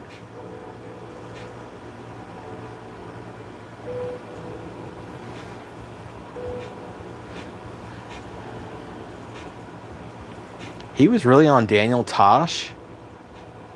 It's an owl, Micah. It's an owl. Yeah. Yeah, it is. It's an owl. I don't think you start, Tommy, you start throwing people out if they say otherwise. I didn't know that he was on Daniel Tosh. I mean, that's something right there. Hell, I've never been on Daniel Tosh. I love that guy.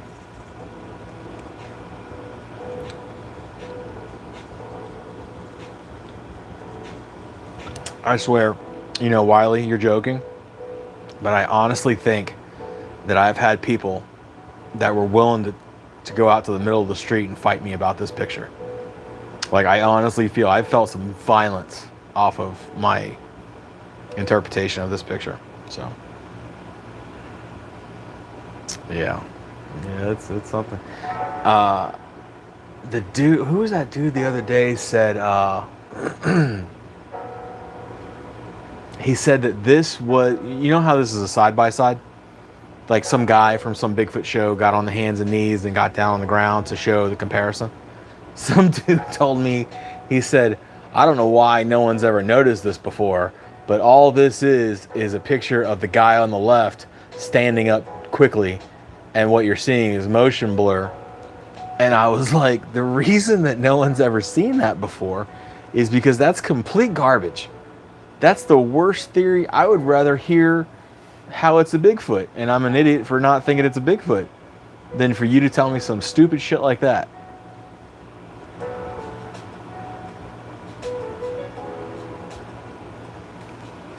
I've never seen a Tosh .0 that I didn't think was funny. I mean, that guy is just naturally hilarious. God, he's got a talent. Very funny guy. He's like the Matt Rife of the 2000s. Yeah. Yes. Yeah. Of course, it's an owl. I mean, like I said, I have an entire video showcasing on why it's an owl. But some people want to see what they want to see. They don't want to see that the white markings on the back here are indicative of spotted owl. They don't want to see that there's feathers down here. Not fur, not hair, but feathers. They don't want to see that this right here is the small creature.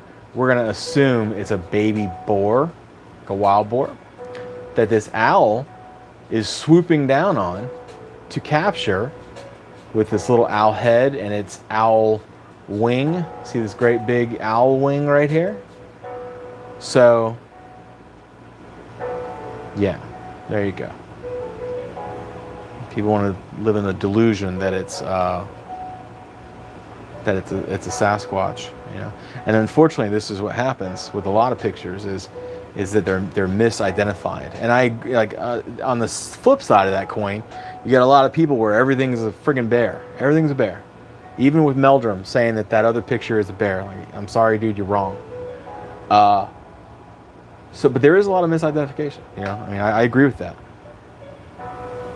Yes, owls are very cool, and they're very good at hiding. I like that.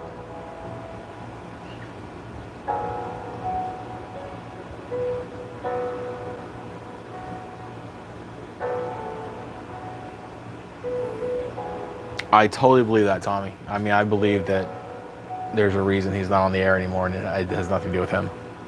So, yeah, I think eventually he's worth too much. You know, he gets too much notoriety. He's paid too much, and they're like, we own this. We could still make money without him making new episodes. So they just do reruns for the next 5 years, and they just make a ton of money.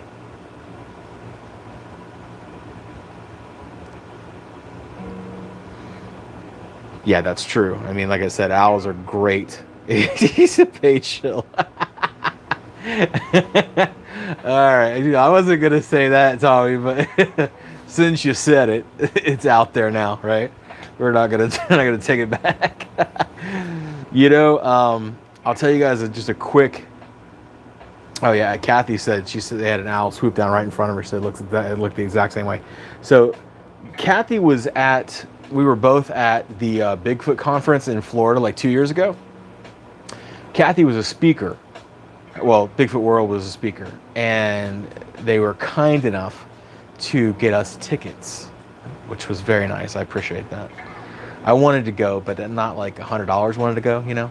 But anyway, so we went, and we were there. We sat through the Bigfoot World, you know, their speech. They did very well, their presentation, and then we left because, you know, Dr. Meldrum was next, and then David Paulides, and then Ron Moorhead, and you know, and I'm sorry, I know those guys are they're you know, they are what they are. I find it boring. Like, I like David Paulides, I like his 411 stuff, but I find public speaking to be boring. And so we left. We didn't leave the convention. We just left the hall where everyone was, you know, what's his name? Meldrum's coming in, and it was about to get packed in there, so we left. What the hell was the point of that story? I was going somewhere with that.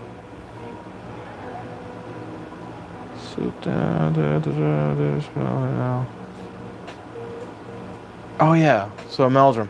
So anyway, I wasn't there, but Daryl Denton stayed. We went around and looked at all the tables with all the cool merch, and we went and hung out with Kathy. But Daryl Denton from Bigfoot Believers and Other Creatures, he was there. First time I got to meet the guy, real nice guy, and he said that there was an argument between Paulides and Meldrum, and that Meldrum was very like disrespectful and rude. Where, like, I guess because they have a round table, you know, so, but like Paulides was a gentleman just kind of speaking about, you know, whatever, and he said Meldrum was like a prima donna and very rude. And like I said, I wasn't there to see it because hell no, I wasn't gonna stick around for all that. But still, I have not heard good things about Dr. Meldrum.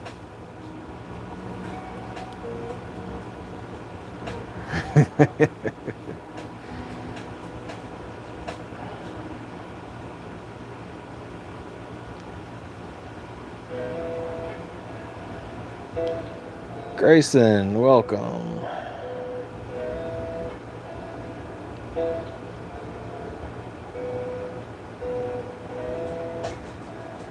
Yeah, I've never read his book, but I mean, I hear the stories all the time, basically, you know, like obviously Mr. Ballin has covered just about every David Paulides story that there ever was, you know, so I've heard him quite a bit.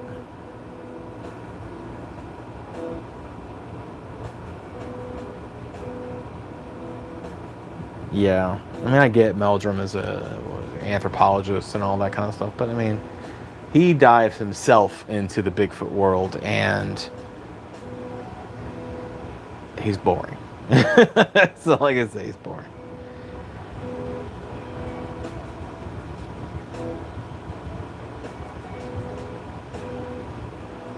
Yeah, he was at that conference. I mean, I got to be honest with you.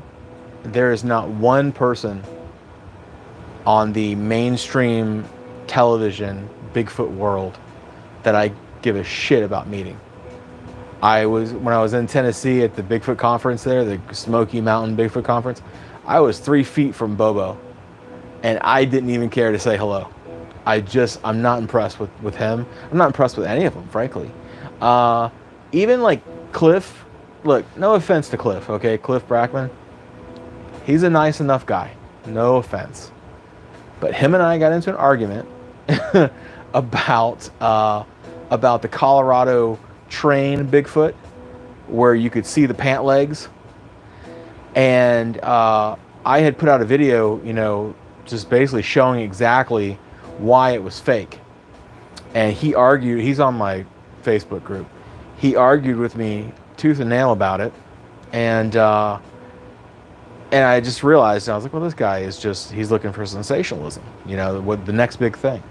And then 2 weeks later, Thinker Thunker comes out with a video with arm ratio showing why it's fake. And I'm like, gee, I wish I'd have said that 2 weeks ago. But, you know, hey, but I'm not salty about it.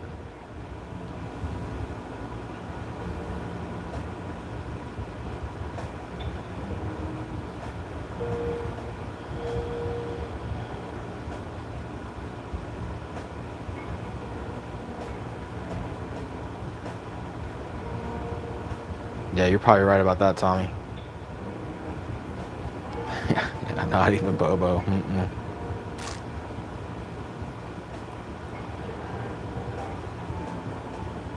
Yeah, Grayson, that video is absolutely fake. We did a whole video showing why. They're all unimpressive. All they do is just talk shit about, and they take stories from people they're probably real stories. And I'll give them that. But it's not like they showcase them. They got to go there and have a town hall meeting, and then they go out in the woods, and that idiot Bobo knocks on trees with a stick, and, you know, they're out there whooping, and they're making asses of themselves. Do you honestly think that a Bigfoot can't tell the difference between you whooping and one of their family? It's just, the whole thing is just, it's disrespect to the creature, to the subject, and it's all about making money. And John Moneymaker's worth $3 million. And hey, bless him, man. Good for you. I'm all about making money, but I am not your fan. I appreciate that you have went out there and duped so many gullible people that you have made yourself a millionaire. But I am not a fan of yours. So, there you go. That being said, he doesn't give a shit whether I'm a fan of this or not. So, that makes sense. But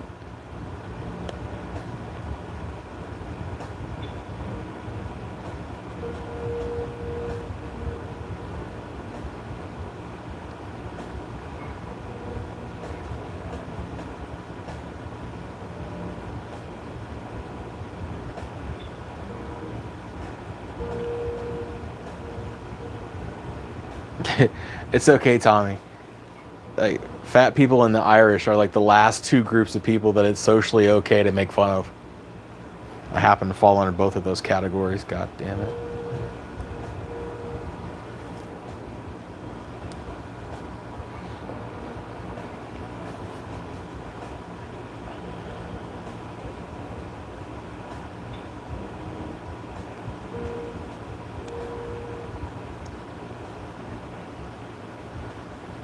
I certainly hope so, Tommy. I mean, they make him out to be a real dummy on that show, you know?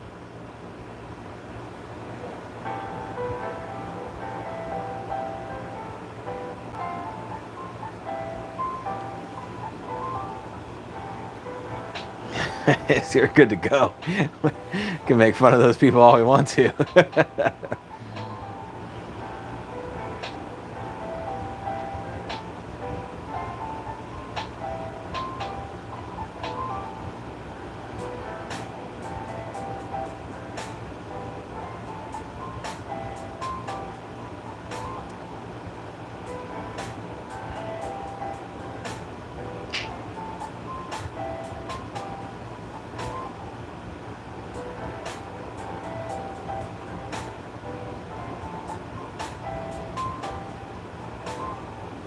You know, Wiley, I don't think I ever really had a problem with the dude other than he snubbed me at the conference. I tried to say hello to him. He's kind of fucked off, but he was on his way to the stage, so whatever. But I think, you know, after hearing about his behavior at the conference, and then the fact that he really kind of got in people's face about, like, there was a footprint that came out, and he, like, purposely went out of his way to, like, call people idiots for, like, you know, believing in that, believing it was real. And then he posted that thing a while ago with all these supposed Bigfoot pictures that he insisted were bear.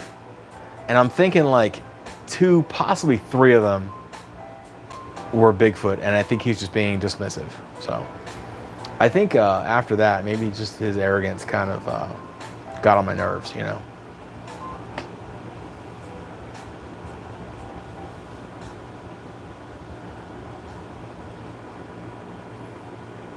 You know, I met Scott. I met Scott at the Smoky Mountain Bigfoot conference. A nice guy, real nice dude. Scott and I didn't really see eye. What the hell was that? Something just happened in the electronic world. Scott and I really didn't see eye to eye on the Bigfoot subject, you know, but I respected the guy's research, and he's got some pictures out there in the world that are interesting, you know. So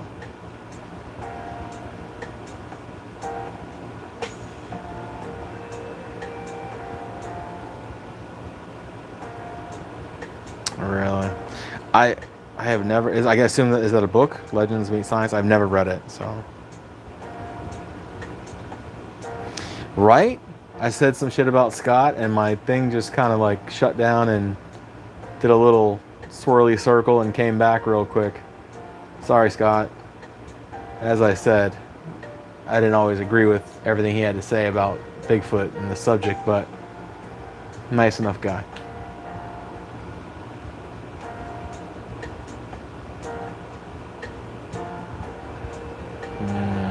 You know, I wonder if I've seen that, Wiley. Is that because they were talking about the Yeti walking up the hill in the snow? There's like a really old piece of footage. Meldrum was involved in it. I may have seen that documentary, or at least I saw pieces of it. I don't know if I saw the whole thing.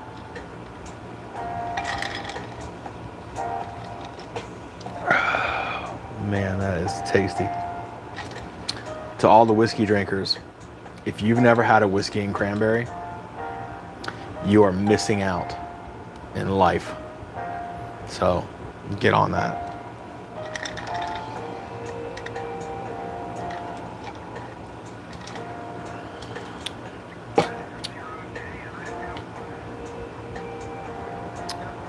Rolito, welcome.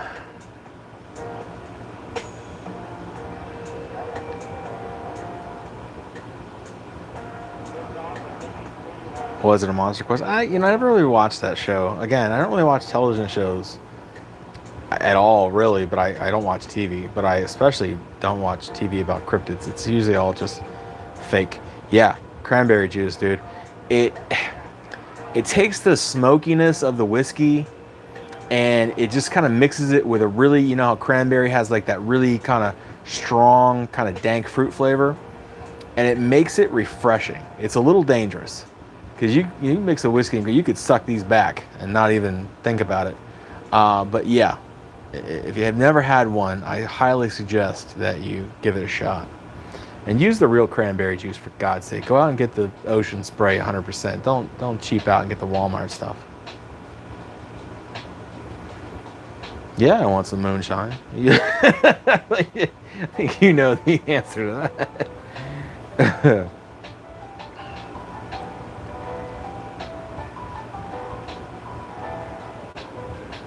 You could probably find it on YouTube, Wiley, but it would be like broken to pieces, you know what I'm saying?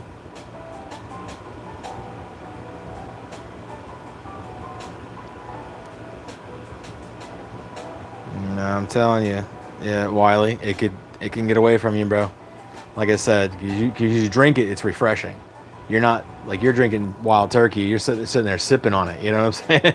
You're just taking little sips here and there. Maybe it's on ice, you know, whatever, but you throw a mixer in there, some cranberry, some Sprite, whatever. Now you got a drink. Now it's refreshing.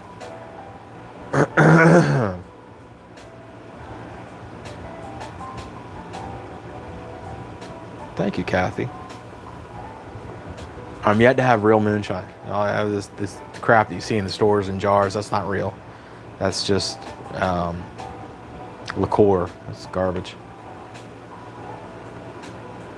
Oh boy, I love Maker's Mark. Problem with Maker's Mark is it is a very high proof whiskey, and when you're session drinking, like I do, I always have a beer in one hand and a drink in the other. It gets to be a bit much. That's why I don't drink Hennessy anymore. Like Hennessy, it's cognac. I like it, but it is so strong, and it doesn't give me the session that I want. You know, it's either you cut the session short because you're done, or you go too far, and then you got to worry about tomorrow. And I have not gotten this far in life about worrying how I was going to feel tomorrow.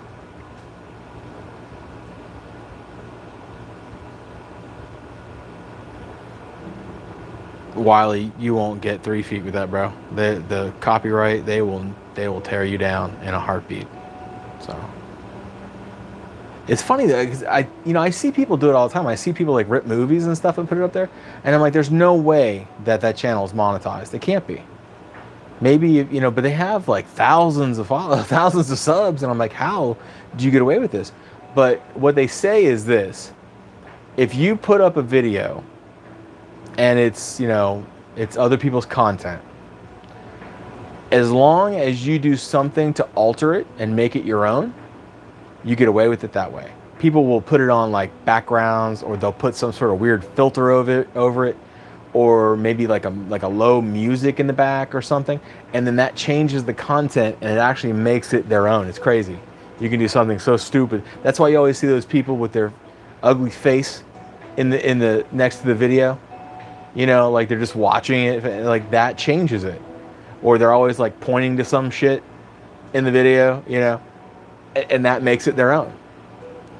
Even though they did nothing to make it happen.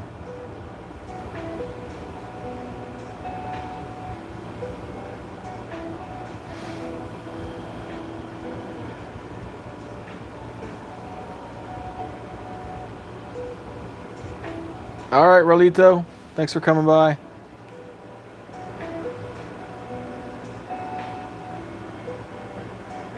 don't want to bore myself with that. Oh, it's the old Bigfoot bathroom.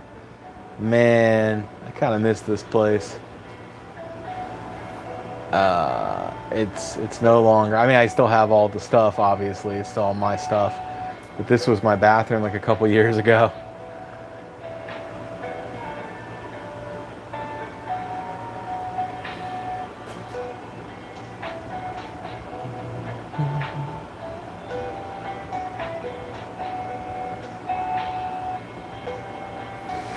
When I was first doing this, like early, I uploaded the Paul Freeman footage, and I got nailed for it. But it wasn't like you got to take it down, you're in trouble. It was like for every second of view that this gets, Michael Freeman, who's the owner of the copyright, his son, will receive that financial gain. Like, so basically, like I could use the footage, but I got nothing out of it necessarily. So that was interesting to experience that, like I had no idea that sort of thing went on.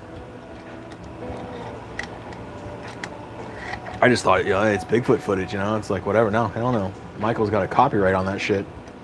Good for him, but it's kind of like his father's inheritance, I guess.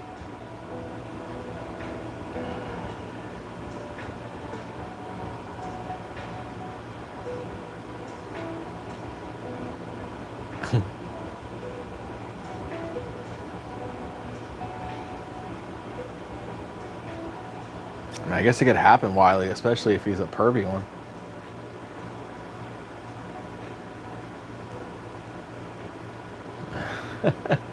You guys probably can't read this all the way, but it says, me explaining why Bigfoot exists even though no one asked. And it's the little guy from Monsters, Inc. What's his name? Mike? Is his name Mike? Somebody knows. Tommy, you know. What's his name?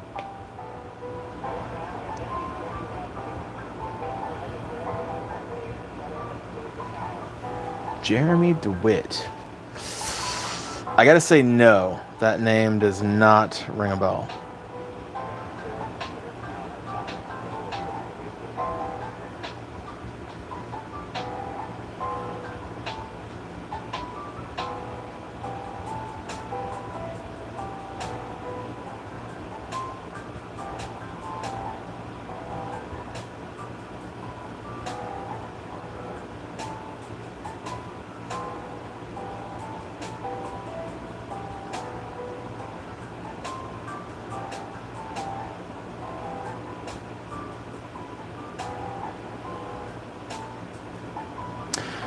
For our sake, Wiley, I hope you're right.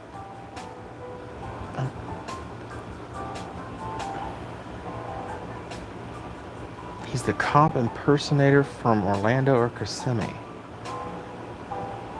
I still got nothing, buddy. I don't know who you're talking about. This story must have went over my head at some, which is not uncommon. Like, I'm so like in the Bigfoot world, I miss like local stuff all the time.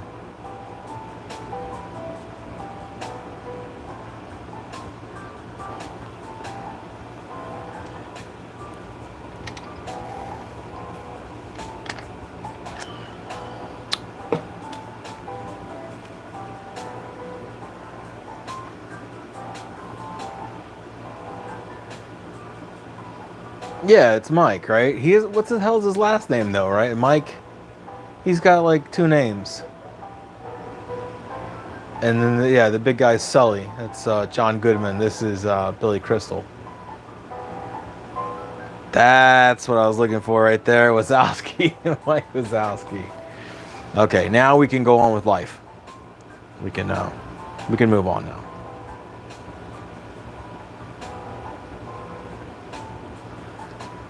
Does he like impersonate cops like he's pulling people over and like what, harassing them? Or I mean, obviously what he's doing is illegal. All right, guys, I'm going to give you the 2-minute warning here. So I'm going to be here for another hour, and then I promise you I'm shutting it down at 10 o'clock. I don't care if Meldrum himself shows up at 10. We're shutting it down. I got to be up early in the morning, and I got stuff I got to do. So I'm going to take a little pause for the cause. Okay, I'm going to grab a fresh drink. I'm going to come back, and we'll finish out the hour.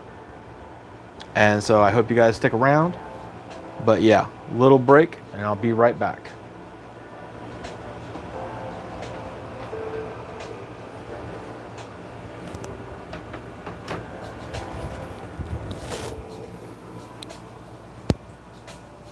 Talk amongst yourselves. I'll give you a topic.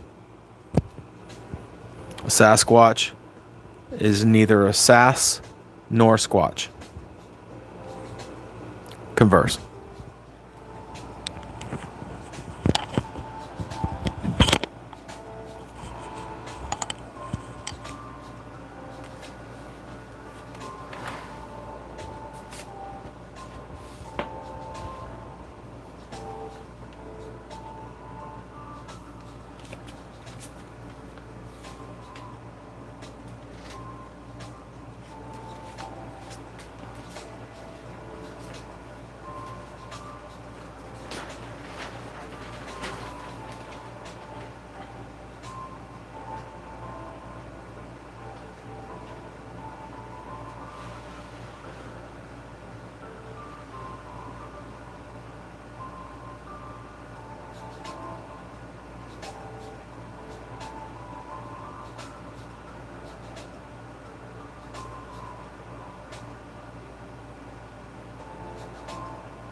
tell you what, I didn't want to keep you guys waiting, so I had to walk right by the microwave popcorn because it's looking pretty good.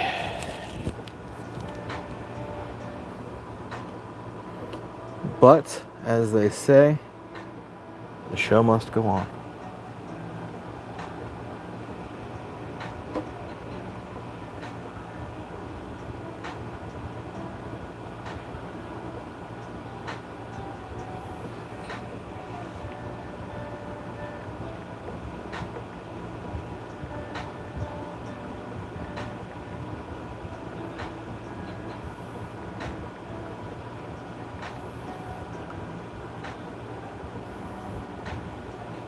So, my girl Q left, well, Paris, actually. You know, she was in Italy, left Paris, hit Atlanta, and then there's a layover, so you catch a connecting flight delay. So she had to go through security again to get to the connecting flight. I'm like, how the hell do y'all think she got here? Like, she just went through security. As well as everyone else on the plane, but anyway.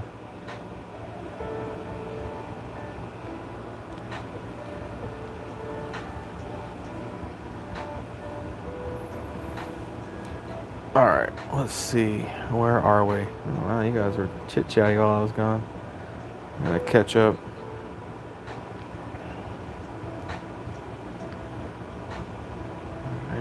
Yeah. Oh.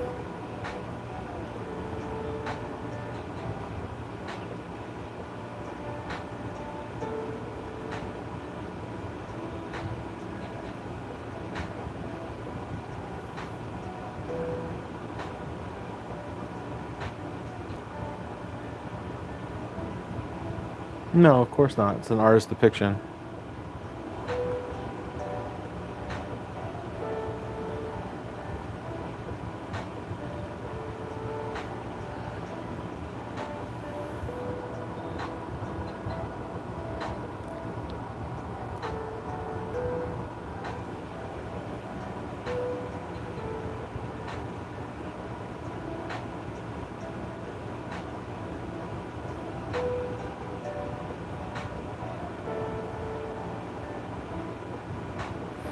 Yeah, so I get that Orville Redenbacher movie theater butter. Man, so good. It is really impressive. I don't care that it's like $5 for like a box of it. Like I'll pay it. It's worth it. I get the little half bags because I don't like the full bags are too much. So it's a nice little snack.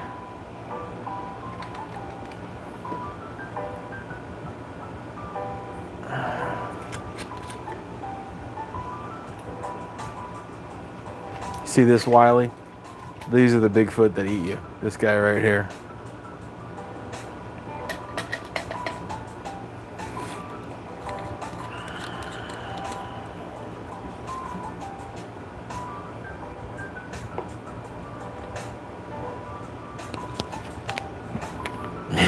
Yeah.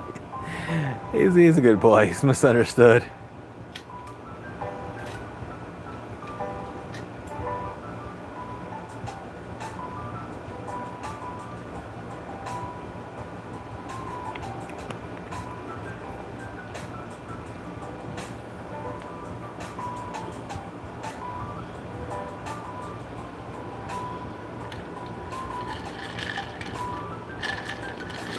You know, I've never really been a big popcorn person either, but I'll tell you what.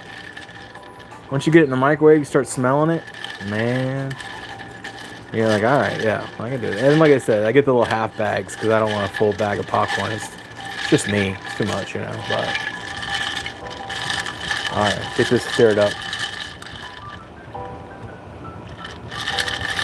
Oh yeah, that's the stuff.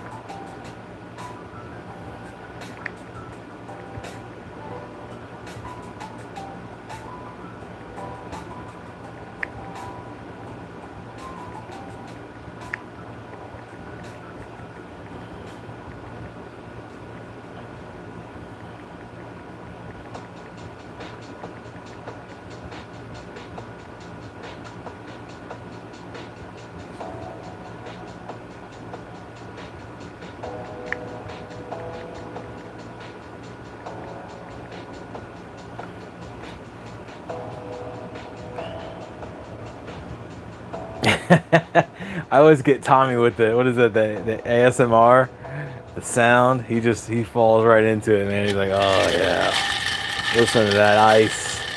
The drink is so cold, delicious. Anybody in Florida concerned about this little hurricane we got going on?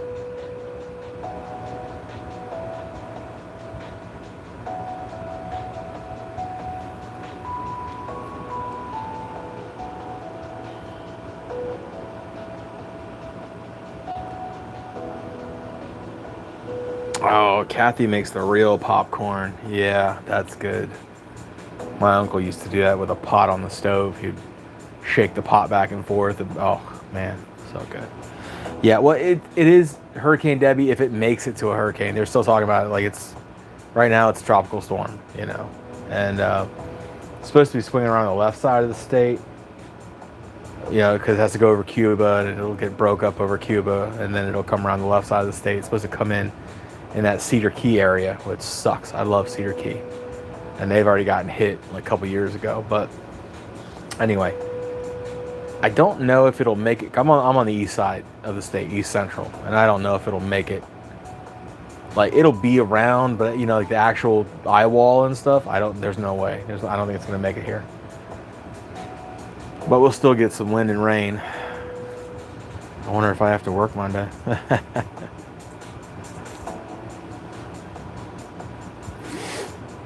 Well, you know, so Wiley, I was, what was that hurricane, Ivan or whatever? Ivan that came in, it was like a Cat 4, came through Fort Myers. That thing tore right through the Myakka State Forest. And Myakka that's, aside from Ocala, Myakka is like Skunk Ape Central, you know?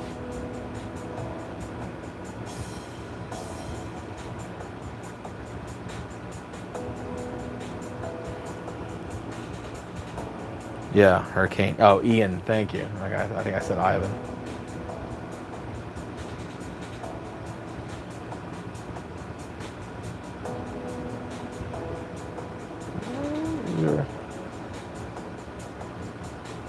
Possible chupacabra activity here.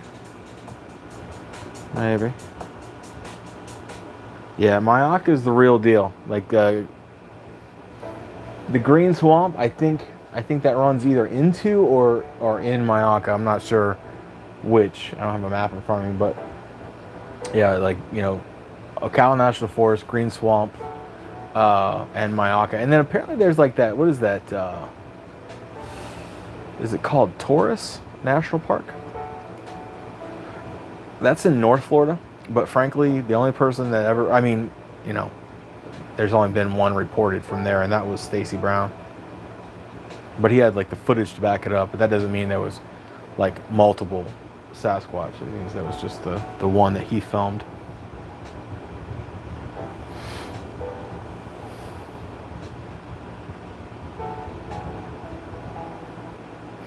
I've always considered, you know, because, you know, we stay in the Tampa area now and then, so I've always considered like stopping there, you know, driving through the state park as much as you can drive through, and then, you know, maybe walking some of the trails and stuff, but never actually gotten that far.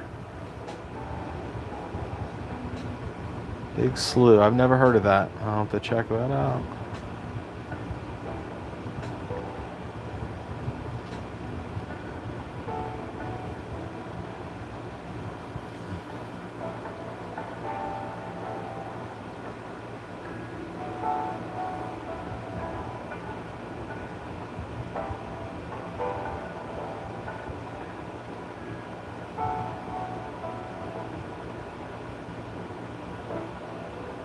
Well, Wiley, if you ever come to Ocala, I suggest that you look up Kathy. If you're lucky, she might take you out with her.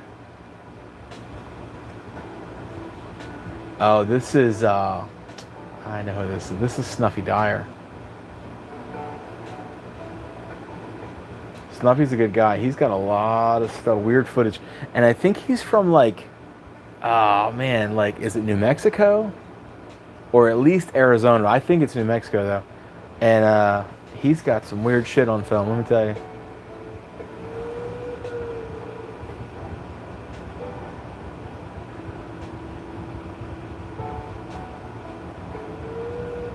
put on your walking shoes, buddy. She walks like 20, 25 miles at a time.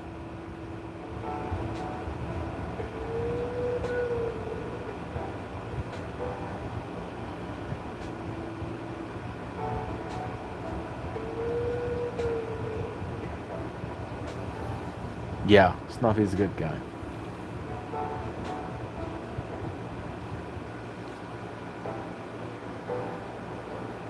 I'm digging, you know, kind of going. Oh, look at that! Look at that! Look at that! It's our sister channel.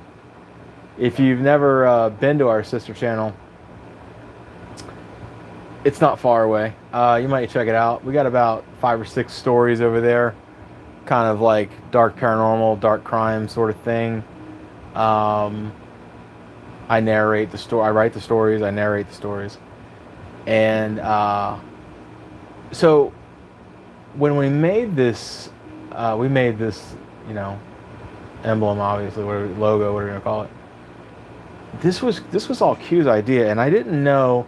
She's like, I want to take half of an alien and half of Slender Man and fit them together. I did this, by the way. It wasn't easy for me because I'm not gifted that way, but I did this, and I didn't know whether I was on board with it or not, frankly, when we first made it. But it's grown on me, you know. I kind of like it. But yeah, if you're not subscribed, hey, do us a solid. Hop over there.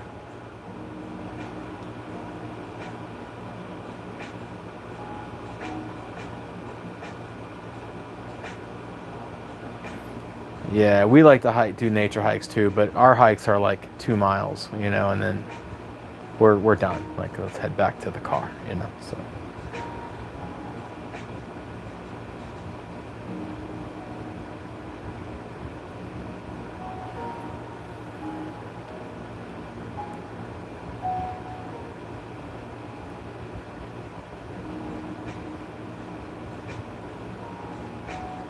Oh, Kathy, have you been paying attention?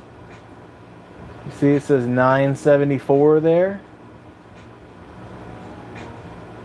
That is 3 whole subscribers more than when we started this video, this live. So we are down to 26 subscribers needed to reach that 1,000.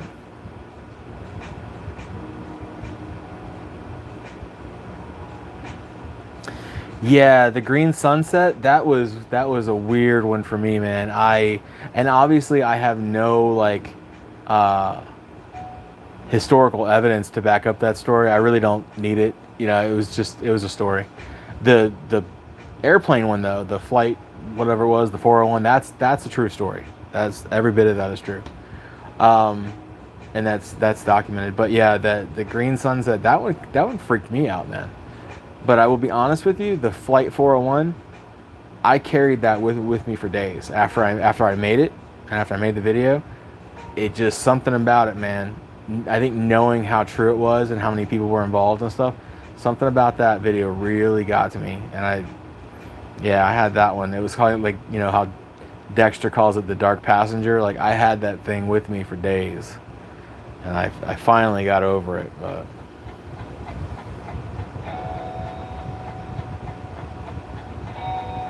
no, you're right. That was another story we did about the Hells Angels versus the Mongols when they got into like this huge fight and tried to kill each other.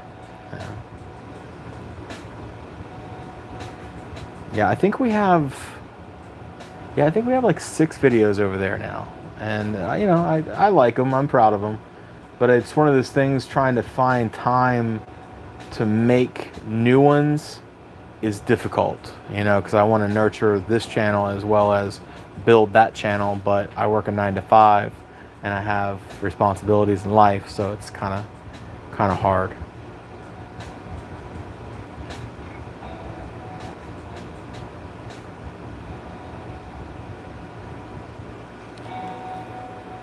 Let's see what else is here. A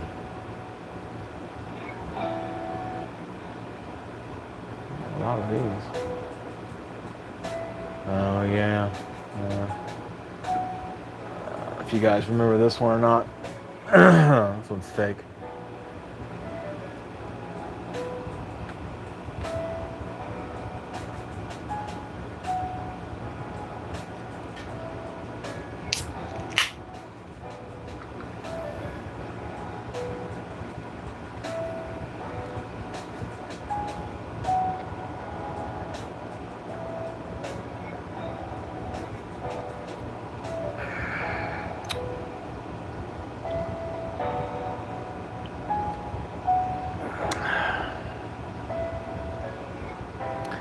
It's not a bad idea, Tommy. Get yourself a little Etsy shop, start selling. The story behind this was there was a video, and the guy claims that he, caught this Bigfoot on video, and then he went and like there was like a big upturned tree, so like he stood on the other side of it to show height, right? But I think we can probably all agree that this is obviously a ghillie suit. And I bet you've seen that face before in mask form. But if none of that convinces you,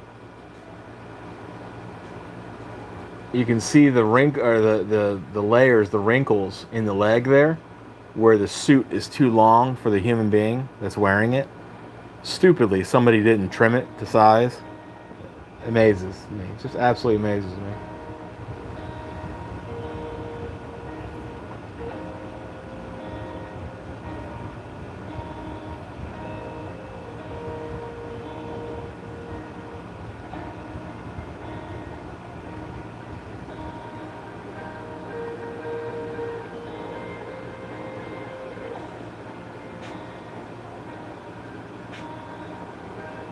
I mean, even the head. Look at how the hair. I'm done. Anyway, it's a suit. We know that, but a really bad rendition of it.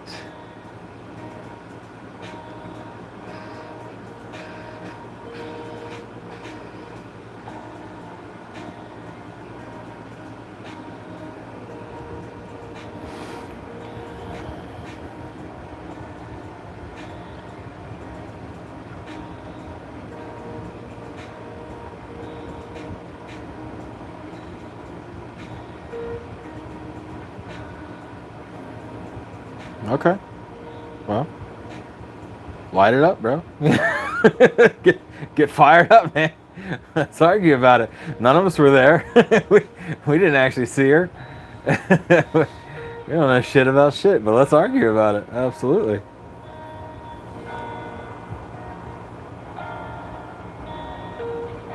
Yeah, I'm gonna do that. I'll do that, Tommy. I will hopefully check those out tomorrow, and I will send that to you.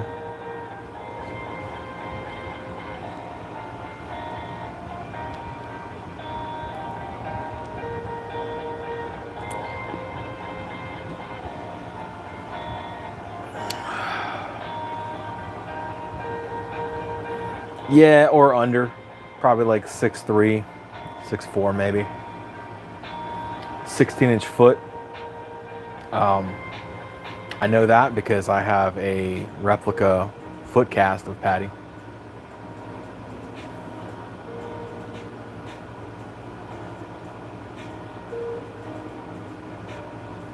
Seven 5, 7 8. She's a big girl. Big girl.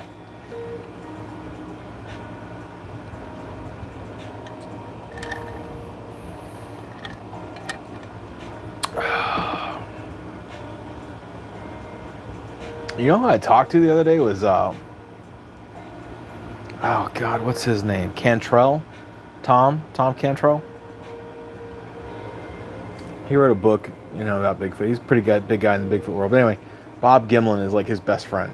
And I knew that. So when I got the opportunity to talk to him, I kind of peppered him with questions about the Patty footage. And I mean, he told me that I am all wrong about everything that I've ever heard about Patty.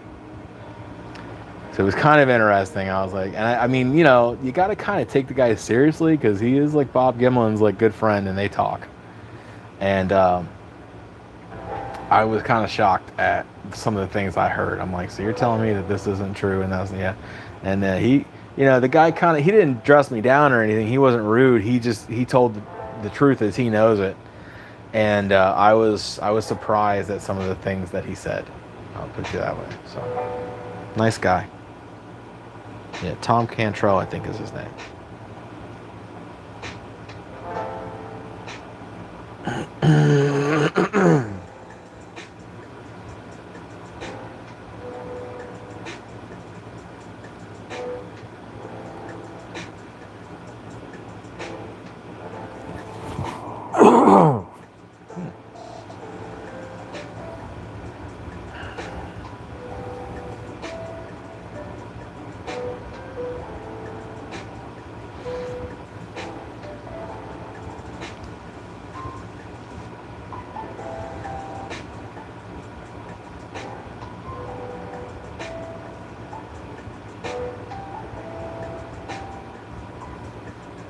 Yeah, most likely. Feral human. I mean, it's either completely fake or it's a feral human, right? But it has the eye shine, it has the tape and lucidum and everything. It's fairly impressive as far as I'm concerned.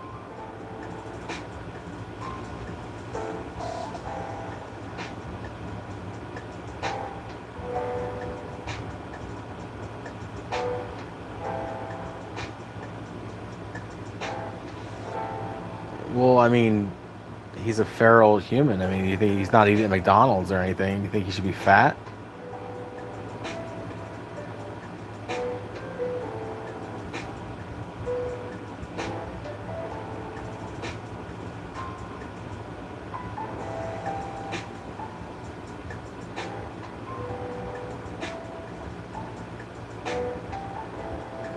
I mean, I would agree with you. He's probably fairly tired. I don't know if I want to put him in any sort of like arm wrestling contest, but survive, maybe.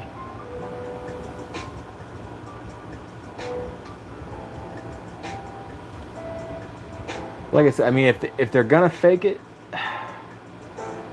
how do you fake something like that? What is that? Clay? Maybe they made something out of clay, and I don't know. I guess it's possible to fake. It's possible to fake damn near anything. Hello, Robert. Welcome.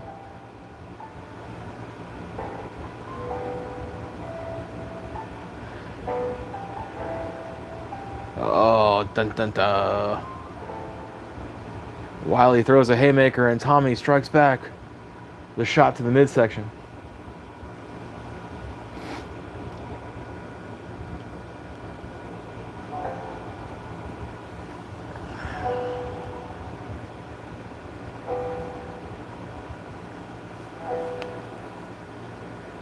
I always think it's weird. I'm like, what are these guys gaining? Because, to some people, everything's fake.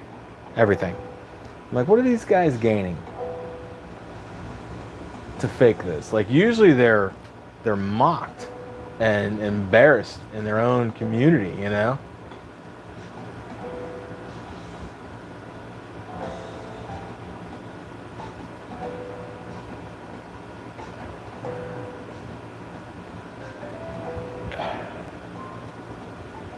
I don't know. I mean, look at those cheeks.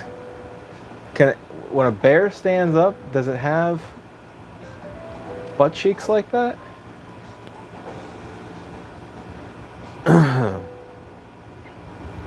Sorry, glutes for the kids in the room, but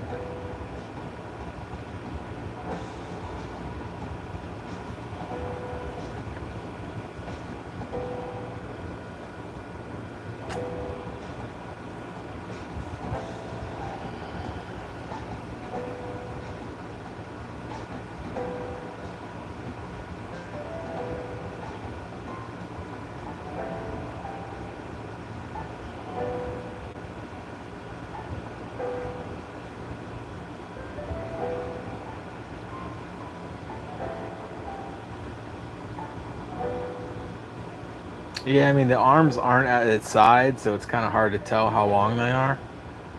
And I wouldn't rule out a bear, but based on the head shape and stuff, I just don't. Like I said, honestly, I know it's a weird thing, but the glutes throw me off. I'm like, I need to find somebody needs to find a picture of a bear that has, the baby has back on it like this one. I don't know.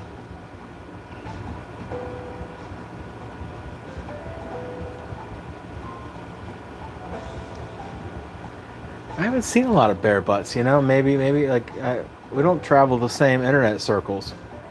But I don't doubt you, because like I said, to me, that's the only thing that is standing in my way of saying, that's probably a bear. Even though they rarely stand on their hind legs like that, it really is a rarity, because they don't have to. Like, they will if they have to look at something, or if they're trying to like make some of themselves bigger or whatever. But it's just kind of a rarity. And this guy's pretty damn close, whatever he's doing.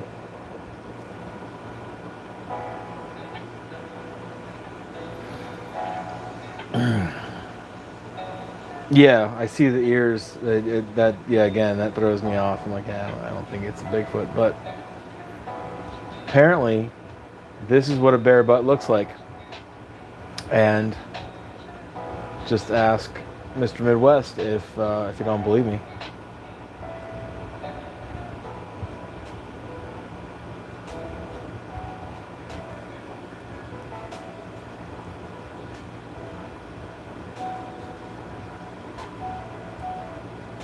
You know, I don't want to harp on this thing, but you know what throws me off though is the legs.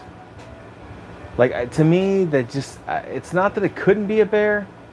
It just doesn't look like a pair of bear flanks to me. It just looks more humanoid. You know? I don't know. Like I said, I could be off.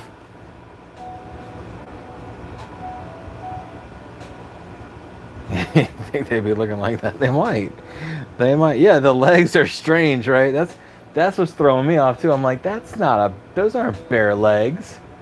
If I put this just like this, if I showed you this, you'd be like, is that a dude wearing a fursuit? Is that like what is that? Is that some dude's ass? It just I don't know, man. Like I said, to me the glutes are too large. There's not enough fur back here going on. Like where's the fur? I agree about the ears, but then again, it's a very pixelated picture, so it's hard to tell exactly what we are looking at. I don't know, man.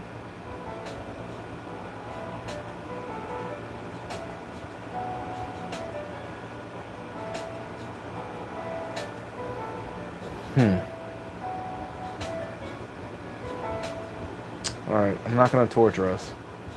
We can go on about that. Oh, here's another one. Kathy Westerman. Kathy, where are you? We got one of your awesome pictures up here.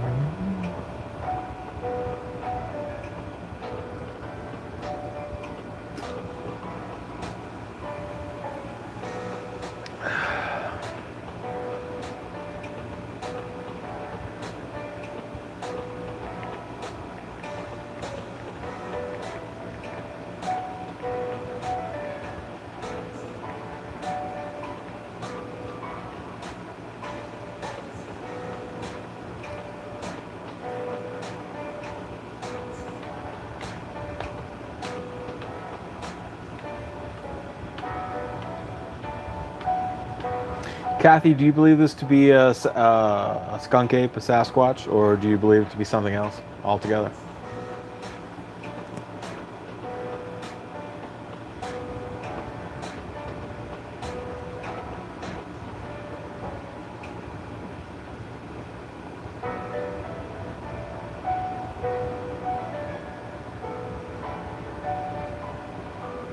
It says, all I know is bears have butts. And that's my story, and I'm sticking to it.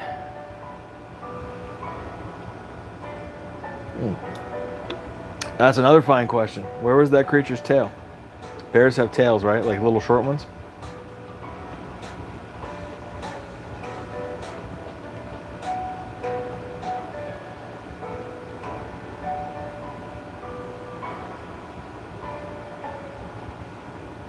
Forest creature. So, inconclusive. That's what I'm going for, right? So, not spiritual, nothing. I mean, I don't think it's outside the realm to say that it's a skunk ape. Just based on the face. Although, you know, a little unorthodox maybe, but I don't know what I don't know. It's something cool though. I don't know what it is, but yeah, I'm not even gonna talk about this picture anymore. This is boring. This one, however, this is not boring. Although pixelated, it's not boring.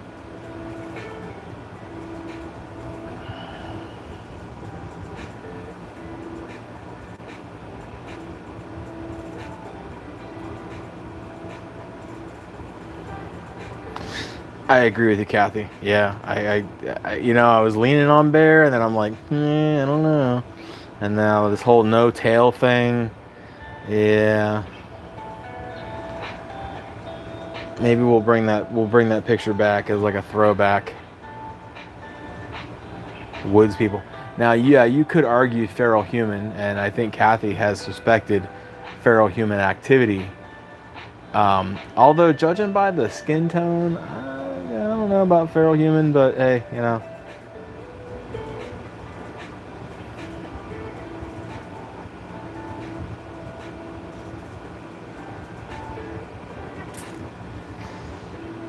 yeah, it's kind of weird, but it is a gray humanoid jumping this guardrail. I mean, I think we can all agree on that. You can see the leg here and the leg there and posterior, and they get the two arms there, and then the head up here. So, like, to me, it's definitely a gray humanoid jumping this guardrail.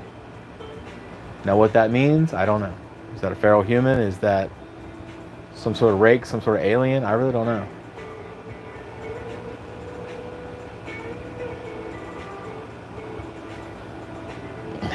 Shaved kangaroo. Sure thing. All right. So, since we're not gonna stop talking about it, let's have another look at this bear's ass.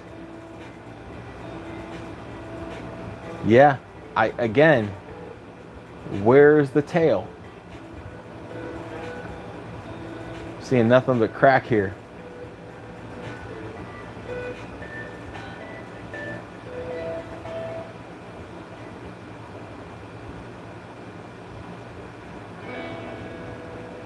Yeah, but man, I agree. These legs, the legs are what's selling it. It's just like they look human. And as far as the height of the grass, I mean, judging by the shadow and stuff here, I don't think that grass is very high. Maybe, what? Foot and a half at most.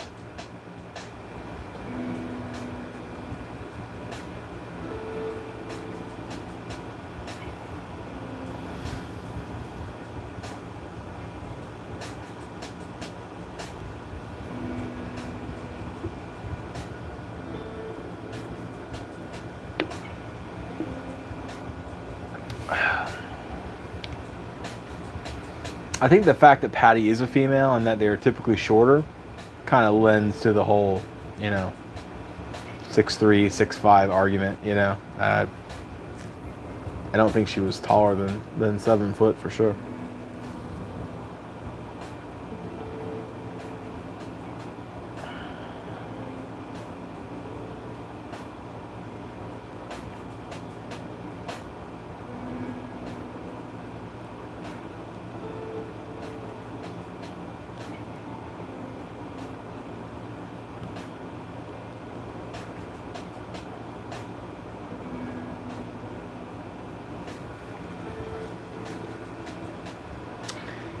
I kind of thought about that for a second, but there's just no way. This is for Lisa, by the way. Because I kind of wanted to zoom in here and see if I could make out facial features, and there really is just nothing.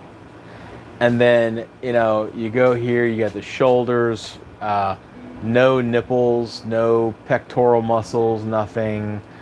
And then obviously the arms are facing away from us. And then you get the glute muscles here. And I gotta say, no, it's obviously focusing, it's facing away from us, sorry. It's facing the opposite direction. And I agree with you, Kathy, that knee bend does not look like a bear to me. The whole flank, it just doesn't look like a bear, so now I'm actually doubting my own self. That's okay. I don't mind changing my opinion.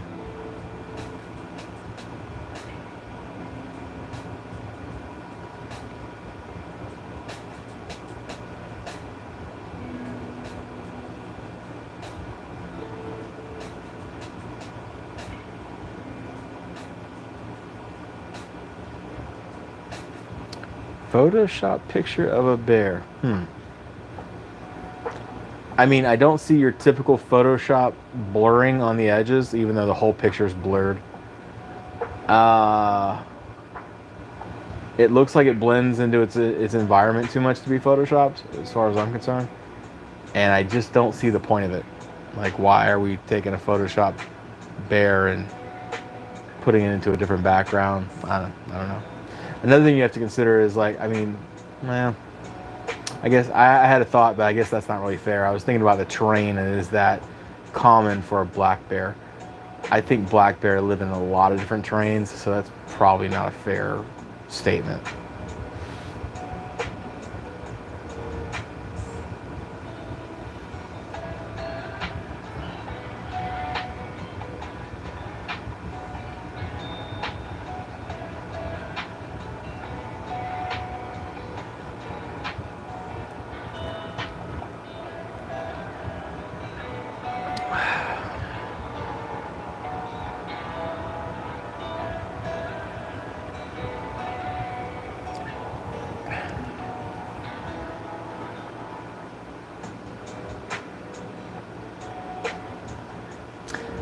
I mean, if it is Kathy, there's no waistline. Like, where's the waistline? Where's the break in the clothing? If it's a ghillie suit, it's missing a lot. Like, this thing looks like it's got a little bit of mange as far as I'm concerned. And I just, you know, all that ass, I just don't know.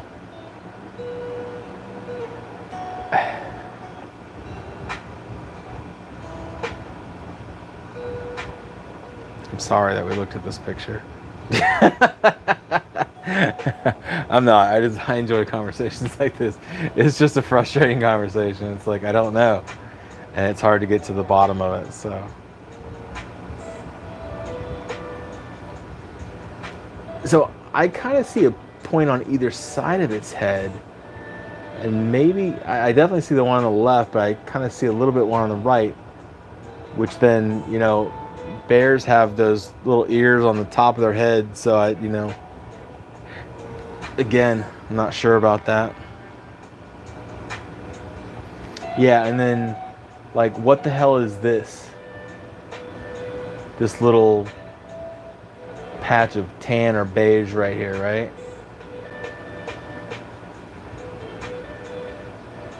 It almost looks like sunglasses.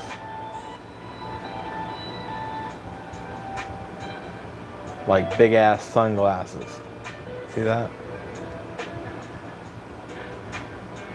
Seriously? I have a freaking ant on my screen? How dare you, you little bastard.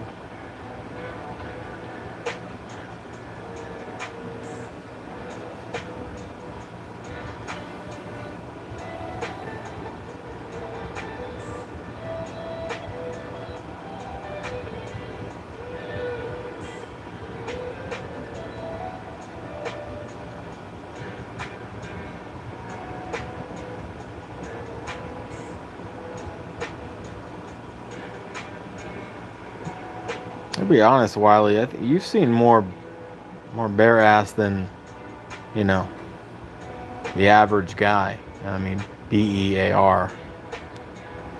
So I gotta kneel to your, you know, bare posterior knowledge.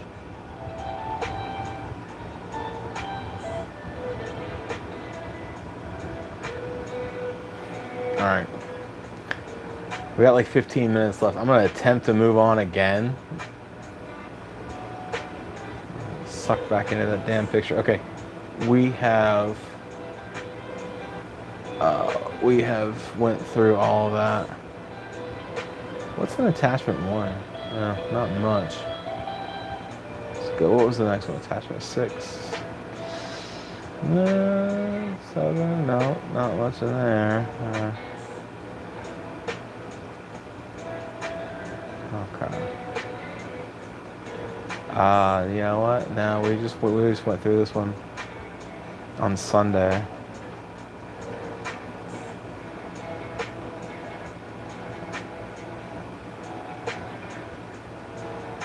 Okay.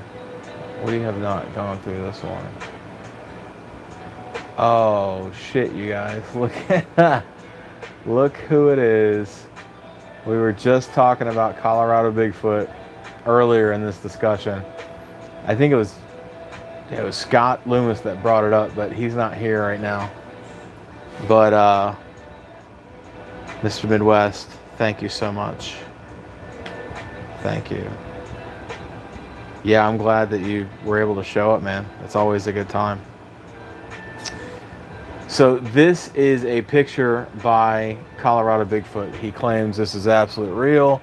This is a Sasquatch emerging from the woods that is in sort of a semi-opaque, form. He has some little bit of translucent stuff going on there, but this is the picture I was telling you about where I took the Jack Link's Sasquatch in one of his many poses, and I was able to change it to a sepia tone, which of course this is.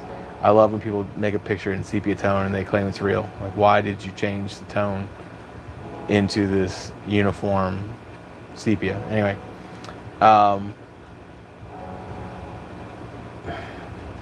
so you change the opacity a little bit and put it in this background, and I was easily able to recreate this photo. And for me, that was disappointing because that proved to me that Colorado Bigfoot was posting fake content. So, if you're gonna post content and you want to claim it's real, it at least needs to be impressive. It needs to fool people. But since then, he has posted. Kathy, do you remember the masks that he posted? The two, or actually, it was two pictures of one mask, but it was like one of them leather gorilla masks that you get like during Halloween, and he was just doubled down saying that was a Bigfoot, but it was like kind of looking over a fence. And I don't have the other picture I don't have it on me anyway, the white Sasquatch in the snow. That Sasquatch, I have seen it somewhere else, and I just can't place where. But one of these days, I will find it, and I will debunk yet a third picture of his. And that, to me, he deserves none of my respect. So I don't like to go like full on and go after him, because he's a very, very popular content creator, and you get yourself in a lot of hot water that way with people. Like, a lot of hate will come your way, and that's just something I try to avoid. But the truth is the truth, put it that way. At least my distorted version, my distorted perception of the truth. So that's that.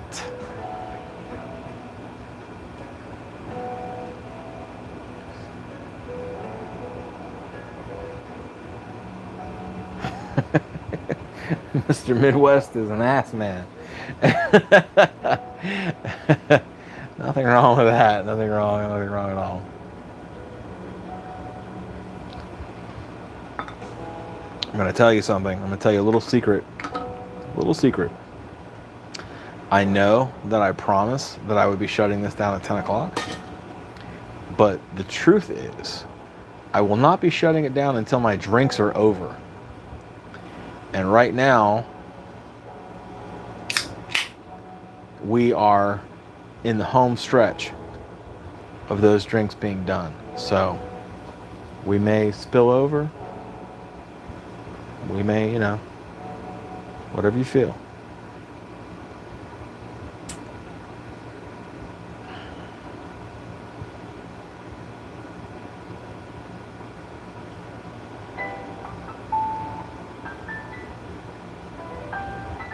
Thank you, Tommy. I really appreciate that. And I will send you my address because I want that pepper jelly.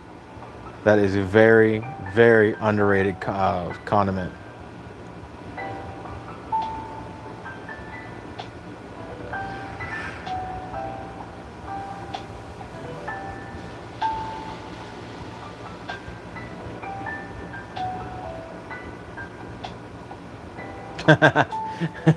Work will not be damned. I will be there. Either way, I have some fairly important things I have to do in the morning. So I will be present. Now, the level of my energy may be affected one way or the other, but I will be there.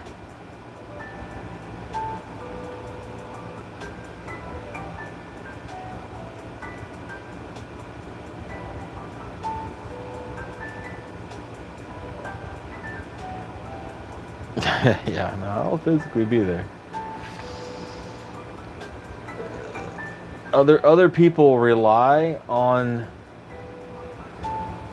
I'll say, my knowledge, other than Bigfoot folk. I don't want to show that picture. I'm gonna show this one. Here you go. Here's your real Dogman pictures. This is top line, state of the art Dogman photography that's coming out right now.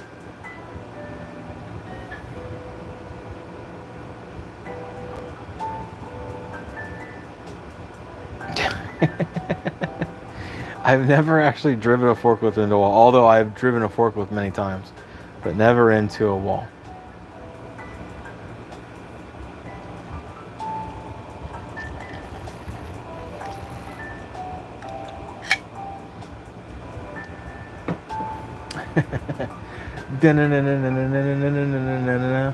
Raccoon Man.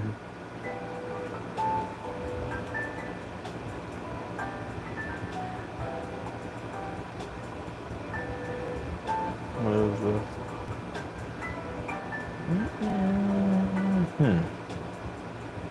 I don't know. Something. Whose picture is this?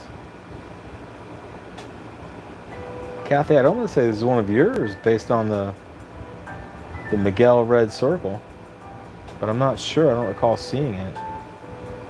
This is in an old set of photos.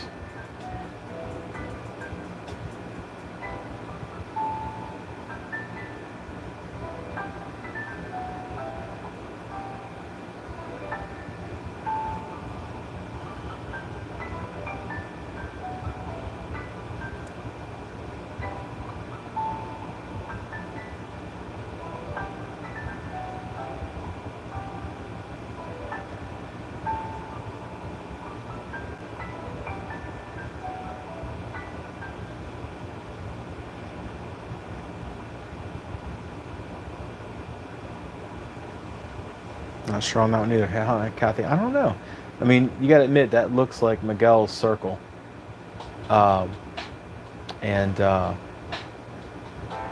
it's an older photo, so this is kind of like pre the Pams and Rebeccas of the world, you know. So it's weird. I don't have it marked, but anyway, I'll move right along on that one.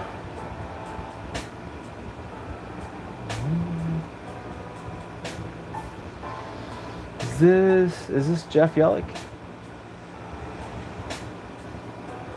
Florida Bigfoot Club? Yeah, I think this is Jeff Yellick. Although, no, actually I take that back. This is Florida Bigfoot. This is Billy.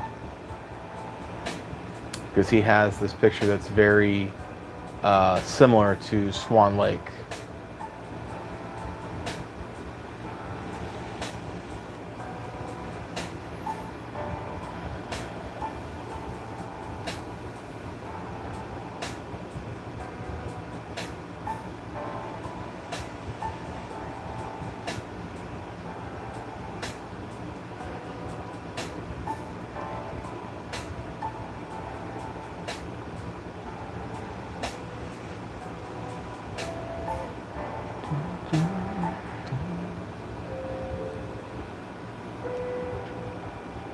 If you guys are not subscribed to Florida Bigfoot, I would check them out. He's got some interesting things. The guy actually has a relationship with a group of Sasquatch that live in his, wooded area that he travels to, whatever. And he actually delivers them things like sandwiches and peanut butter. And what'll happen is he will get the packaging back closed and undamaged. You know, be it peanut butter. Like, you know, if a bear gets a jar of peanut butter, they put their fangs in it and the teeth in it and they lick the peanut butter out, whatever. These packages are coming back undamaged and back into this little like feeder box that he has set up. So it's pretty interesting, you know, pretty interesting thing.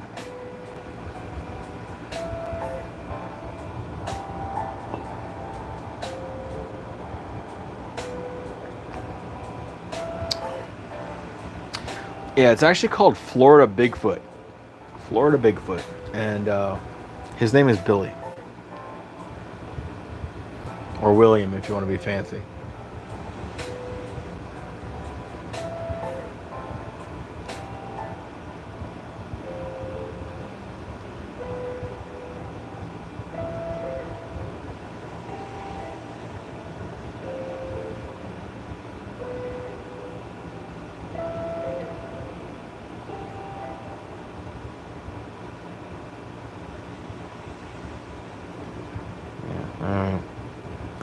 Clooney's channel. That's a real easy way to get yourself blocked, which I just did. So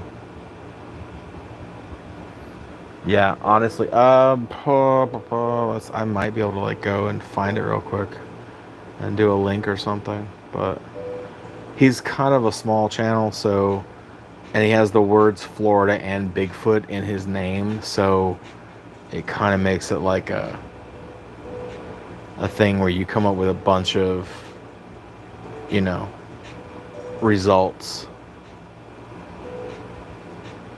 Let me see if I can't find him real quick. Now there's Central Florida Bigfoot. I don't know who that is. Florida Sasquatch. Everybody but Billy.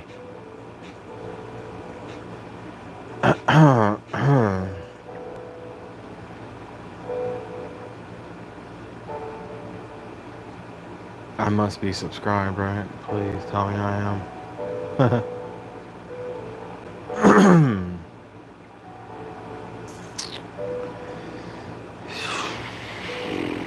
I'll tell you what, Wiley, when I'll come across this channel at some point here, and I'll send you a link, and that might be easier for you. I hope his channel's still up. I know he's still on Facebook for sure, but I don't really see his channel here on YouTube. So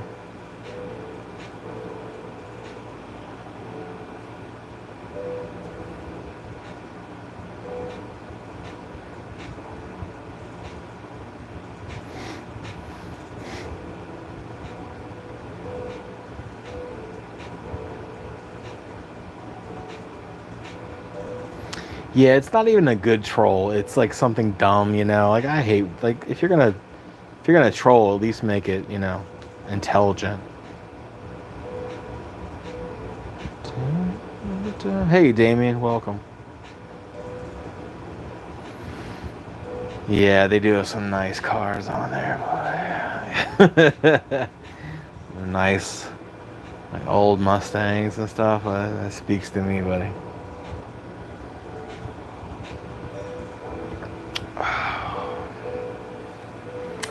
Man, that beer tastes good tonight. Let's see what else. What else we have to look at here? Not that one. I don't look at that. Oh, speaking of the devil, here's Sonny Vader right here.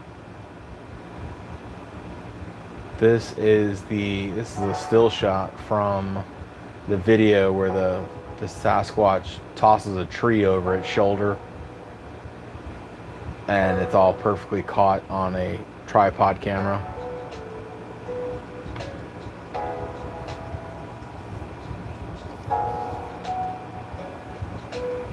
You know what's strange to me? And I know this is totally off topic, but what's really weird to me is that like people will be watching the channel and like you'll have a live like this, and then like some people say goodbye. They're like, all right guys, we gotta go, have a nice night. Yeah. But then other people just disappear.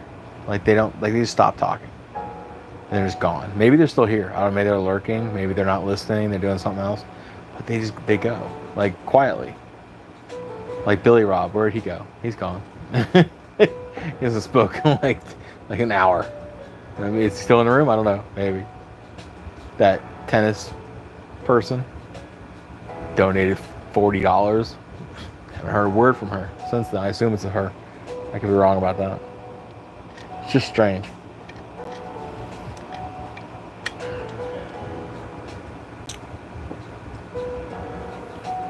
Oh man, I missed it. Yeah, good night, Don. Sorry, buddy. 4 a.m. Damn, bro. I thought my work schedule sucked. Oh, he says he just found out. Yes, man, that's terrible. Sorry, buddy.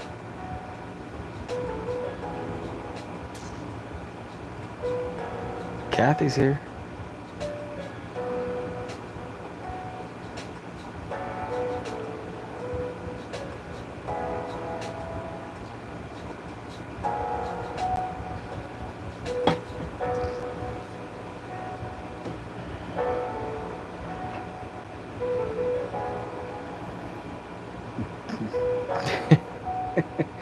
Kathy, why do you not know this?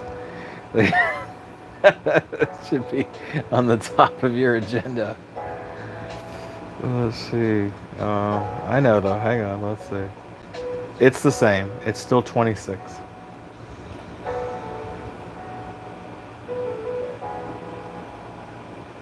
To the bitter end, talking about bear asses. What's the name for bear? Like, you know how dogs are canines? There's got to be like a name, right?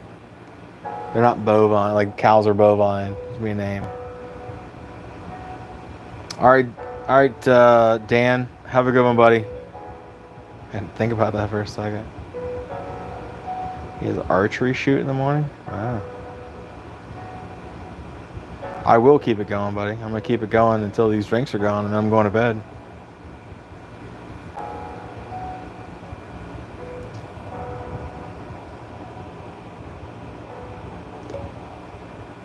Ursa, yeah, Ursa ass.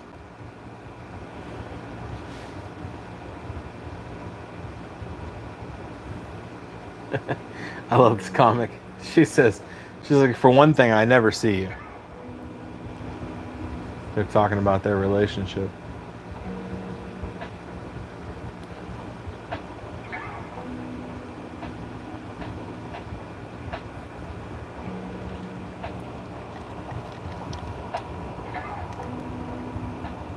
There's a brewery in Gainesville that does Ursa Minor, Ursa Major beers, and they're like 2 different types of IPAs or something.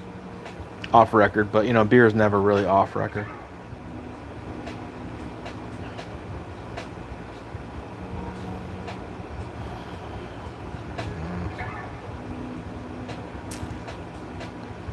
Yeah, I think we'll stick with their ass. It doesn't sound as well Ursa ass. Sound is good as well. Yeah, I said what I said. Alright, what else is there? This is a map, supposedly. A map of human American human disappearances versus cave systems. Known cave systems. So I'll let you marinate on that for a second.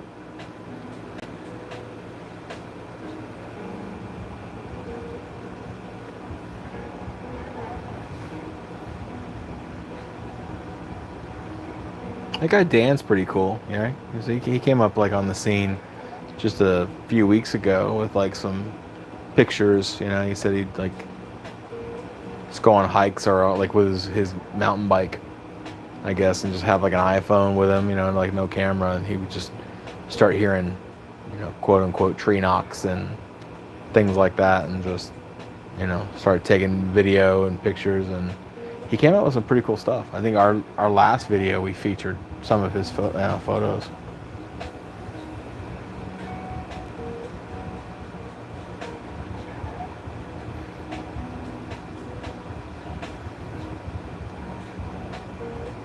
What do you say about that, Wiley? I think that pretty well shoots your theory down. Not really. Just kidding. But it is interesting. It's an interesting map comparison.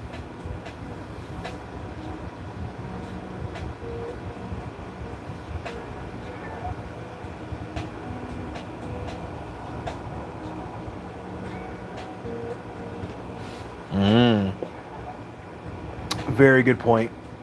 Feral humans are probably a far more danger than Sasquatch.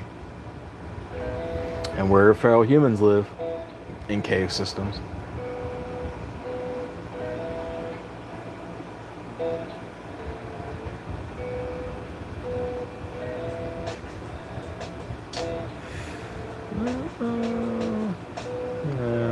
Sasquatch Omega.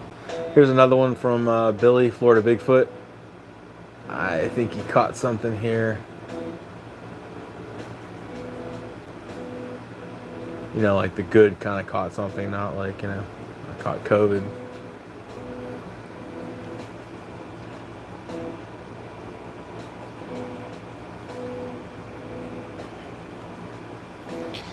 That is true, but these are human disappearances. So it's not like, you know, where did they go? We found their body. No, like these people have never been found.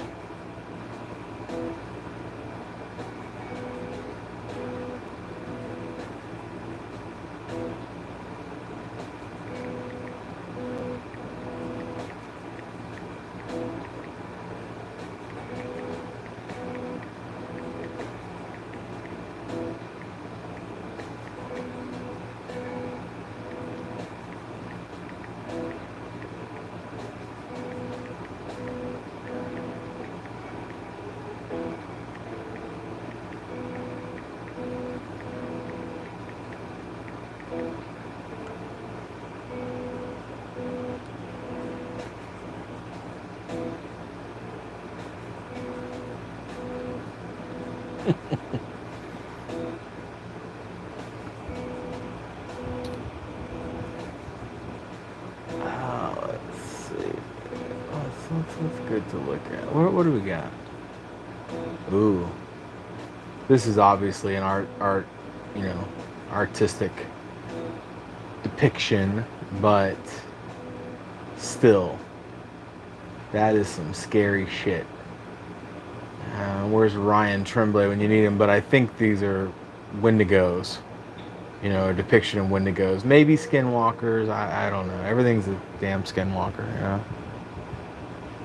One more beer. I bet I beat you, Tommy. I bet I beat you. I got 2 half drinks I got to finish, and I'm out of here.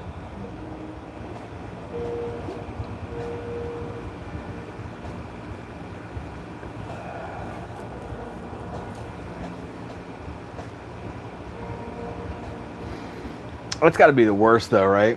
So you sack up and you stand there and you like get your phone out, you know, and you take a picture, and it's horrible because the creature's moving and your hands are shaking, and maybe it's using infrasound or vibration control, and you like stop and you get this photo and you're like, oh, I got it, and it's terrible.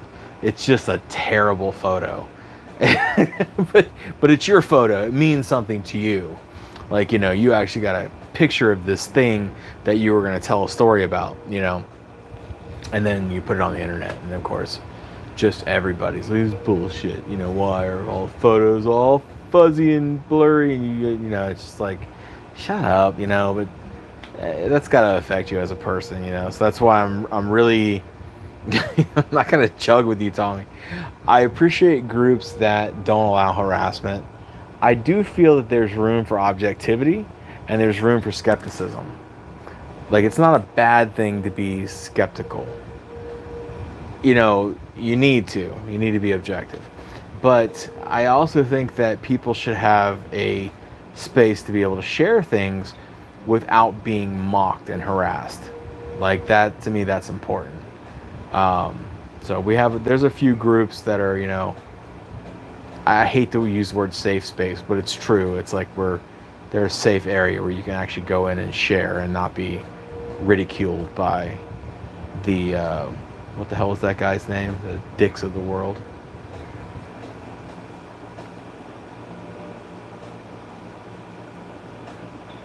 Hey, Johnny, welcome. Been a long time, buddy. Yeah, I think these are Wendigos. Obviously, it's art, but they're still Wendigos.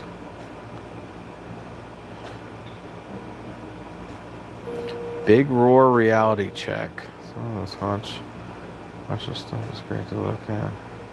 Yeah, I like Squatch Watchers. In fact, I watch their stuff regularly. What I don't like about that channel is that they don't actually ever have an opinion on anything. They drop the video and they're all like, "What do you guys think?" And they just leave it there. And I'm like, "That's terrible." Like, and I get why they do it, because it invites everyone's opinions and they get more likes and stuff that way. But I really wish they would do a little more with their videos. They have the option to. Tommy, so they would never catch you. But like, oh no, And then if they did catch you, would they even want to mess with you? Because you're just covered in, you just shit yourself. So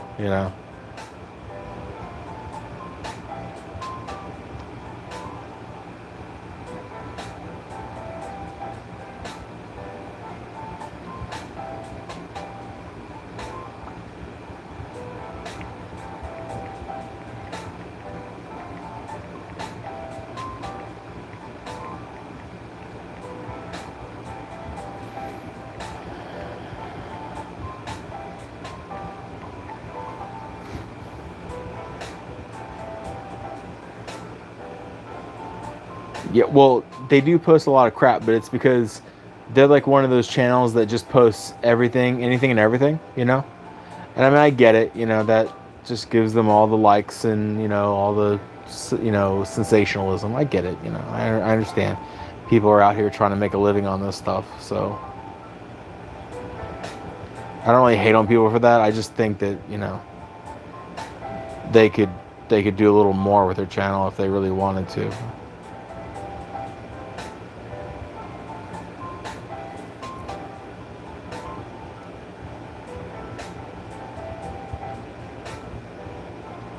What scene from Jurassic Park, bro? I love Jurassic Park. Yeah, NVT is complete garbage, and I won't watch their stuff. I'm sorry that this stuff is total trash. They throw in like real stuff just to sort of make them like legit, and they're not.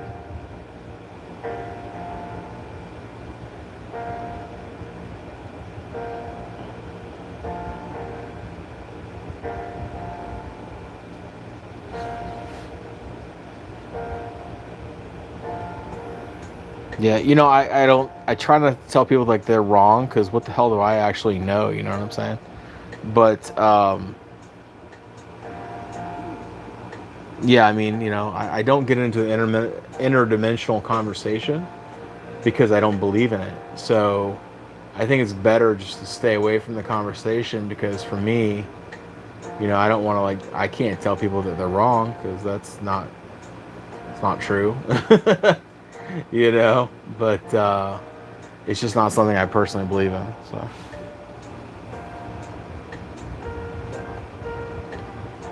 Olympic Peninsula, that's Washington State, right?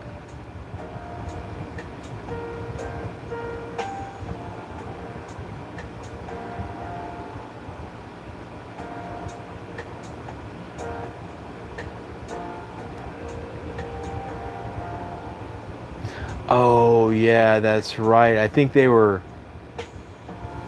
they? No, it was like that was like Jurassic Park, like 2 or 3.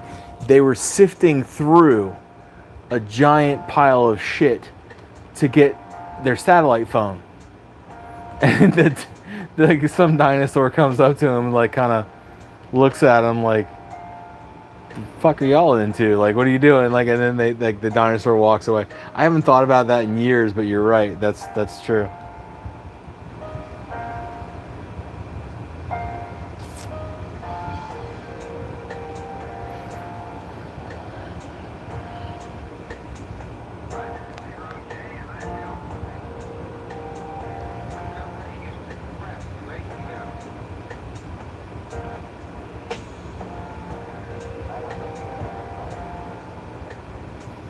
Yeah, I think we do that a lot, right? We mock people, we kind of scoff at people. We're like, it's not real.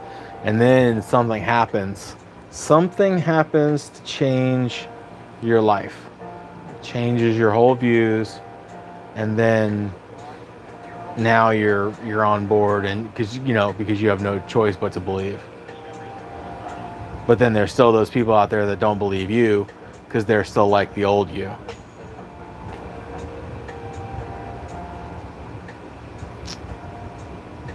So I think that word's pronounced sabe. Is that correct? I mean, as far as I understand, the sabe is it's kind of it's a Canadian thing, right? But it's basically just Sasquatch. It's how they perceive Sasquatch, and actually the Canadians created the word Sasquatch. So if I'm not mistaken, it's all the same subject, and obviously that falls back to native human lore.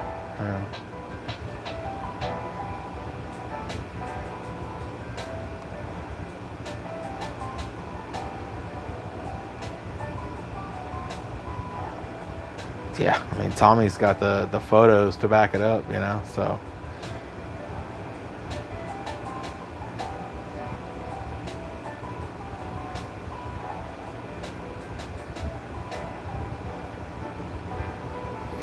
Yeah, so that vocalization that creates the fear response in us is because it's believed they use infrasound. And there's other creatures on Earth. I'd have to Google to find out all the creatures. I'm not sure that use infrasound. I know that tigers are one of them.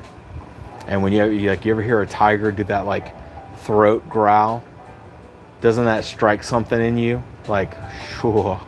Like if you heard that in the wild, you'd be like, we got to get out of here. It's just because they use infrasound, and it strikes us in a way that it goes back to our our Neanderthal stage, so.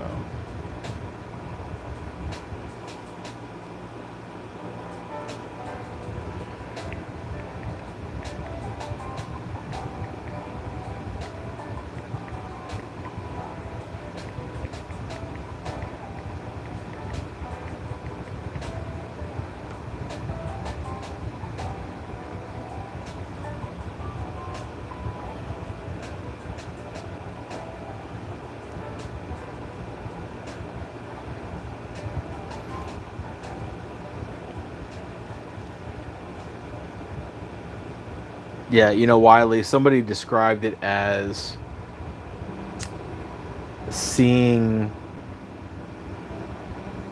experiencing a creature that only existed in books step off of the page directly in front of you.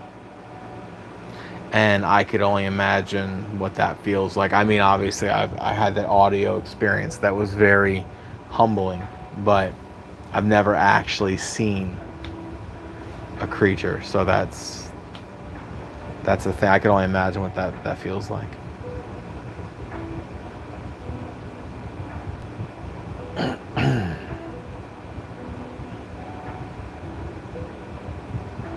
Tommy, you're absolutely right on that. That's that wood knock thing. Have we ever photographed a Sasquatch with a stick in its hand? To me, it's very simply. Damn, I can barely do it. But imagine that amplified, because of the size of their voice box and their breath capabilities and things like that, so. Yeah, of course they're intelligent. They're very intelligent beings. Intelligent and sensitive. And some of them have a good spirit, and then other ones are kind of mean and dark. It just depends on which tribe you're dealing with. Same thing as like Native Americans. If you remember, like the Apaches, they were terrifying because they were a very aggressive tribe, whereas, other tribes, Cherokee and stuff like that, were more, more civil. So it just depends on who we're dealing with here. But yeah, I think that they know things that we don't quite understand.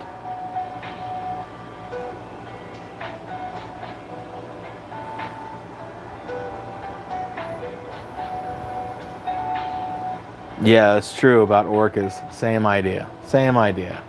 is that they use them for sound. It strikes us in a way that we can't quite understand. I've heard, like, well, Scott Loomis was here earlier. You missed him. He's been zapped. He calls it zapped. He's been hit by infrasound a few times to where it kind of put him in bed for a while.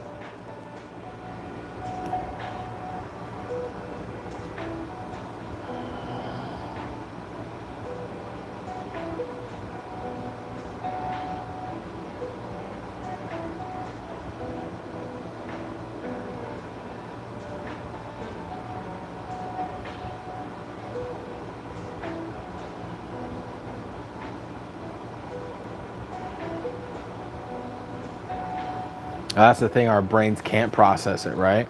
Because we don't know what the hell just happened to us. Like, we know on a, I think someone said primal fear, we know on that level, we understand on that level. Our bodies understand what just happened. But we don't, like, we can't process it with our brains. Like, especially our current, modern human brains. We're just like, what the hell just happened to us?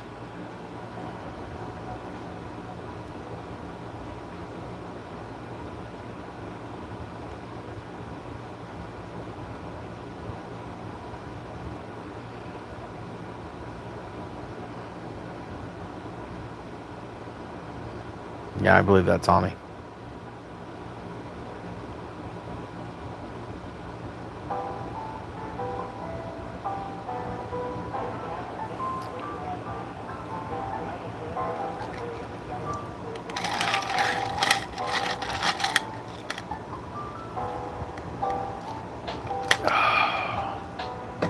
Man, I feel like we're getting down to the last few sips there.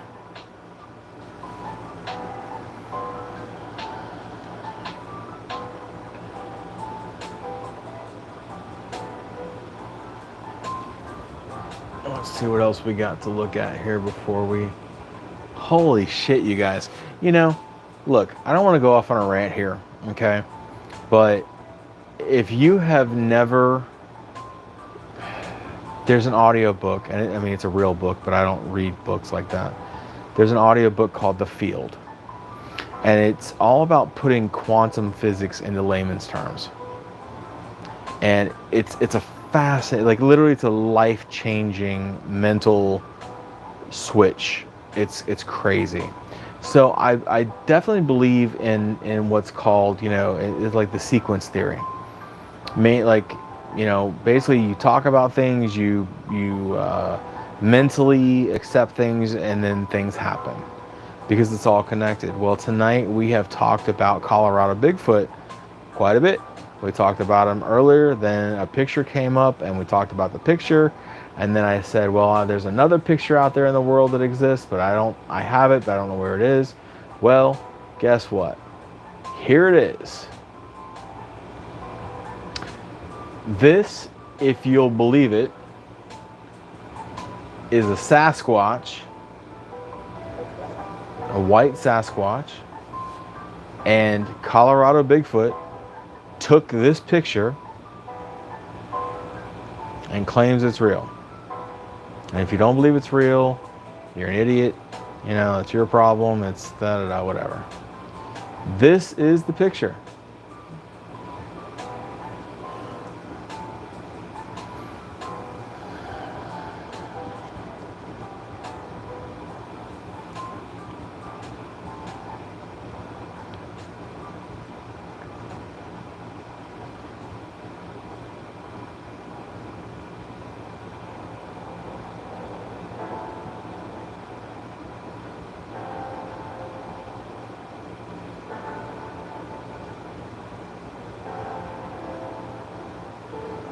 Yeah, it did. It happened then too. And again, it happens all the time for me. I think it's a matter of just identifying it when it does happen. This is Tommy I'm referring to.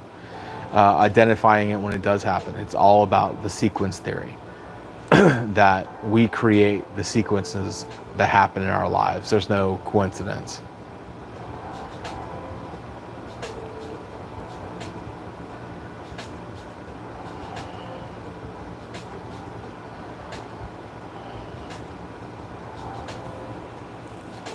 So, is it me, and I know that you guys don't have the greatest clarity on this picture. I'm sorry about that, but is it me, or does anyone recognize this creature from somewhere else?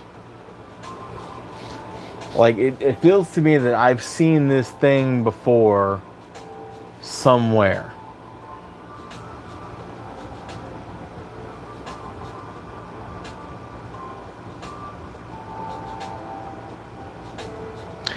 I really hope that never happens, David. I hope that it never is captured, because it'll end up in a zoo and people will just make money off of it. And that's a terrible thing. And then the mystery is over. Every Bigfoot show you've ever seen, every YouTube channel that exists, every Facebook that talks about Bigfoot, it's over. It's all over. The moment they capture one, it's done.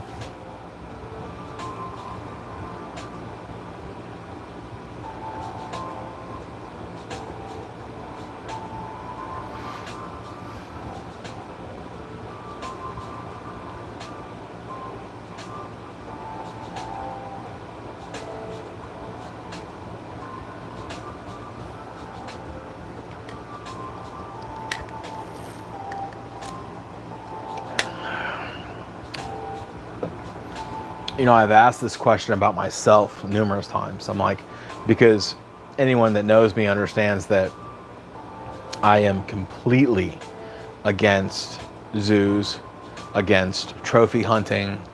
You know, I support hunters that shoot their own food. I'm a carnivore, you know, an omnivore, and I get that. You shoot your own food, you eat it. That's great. I think everyone should have to do that at some point to understand consumerism. But I won't eat at Jimmy. Like, I won't support Jimmy John's financially, so I won't eat there. And I know that it's petty, but I don't care. The original owner of Jimmy John's was a trophy hunter, and I don't support that. And I know that they've changed hands since then, but I still don't support that business.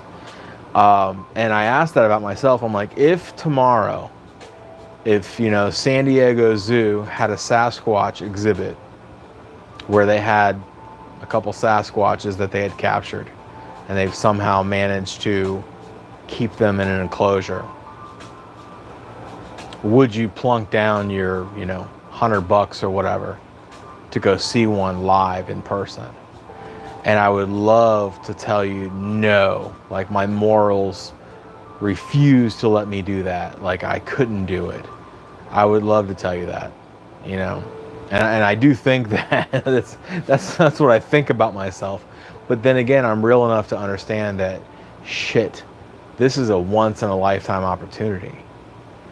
And would I be able to turn that down? So I would like to think that I could turn that down. But then again,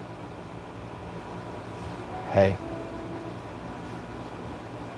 I'm human, so.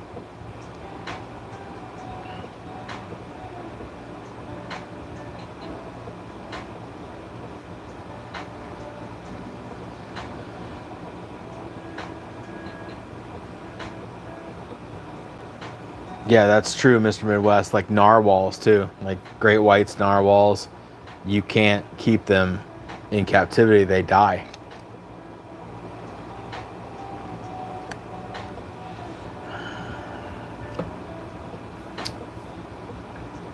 Yeah, I mean, you know, honestly though, the government, they already know. They're already in there. They already have specimens. This would be somebody somehow sidestepping the government interfering and getting that creature into a zoo.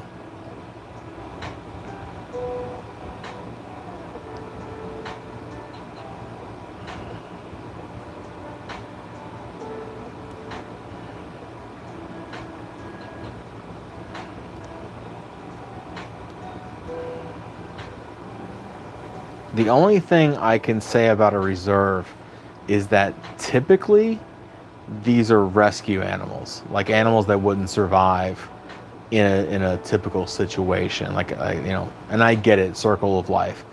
But, you know, hey, I love a zoo as much as the next guy. I love being able to go there and see these animals that I can't see on a regular basis, but I refuse to pay for it because I don't want to support that. I don't want to plunk my money down, my $30, and go in there and then all these animals are kept in captivity. I don't care if they're treated well or not. It's that it's wrong. It's wrong for these animals to have to live this way for human entertainment. Now, if there's educational purposes, if there's, if it's a rescue of some kind, if it's a preserve, all right, sure. We have a preserve in Florida actually that has like a very large herd of buffalo. A lot of people don't know that about Florida. We have wild buffalo in Florida. They're not all over. You're not going to find them at Disney World or anything, but they are here in Florida. And to me, that's kind of cool. They're just out there living their lives, like doing things. But it's because they're left alone. Like, they were brought here for a reason, obviously, probably hunting reasons. But they're to the point where there's just like a few of these big herds. And, they're here now. So what are we going to do? What are we going to do? So we make a preserve, and then you can go there and you can see them,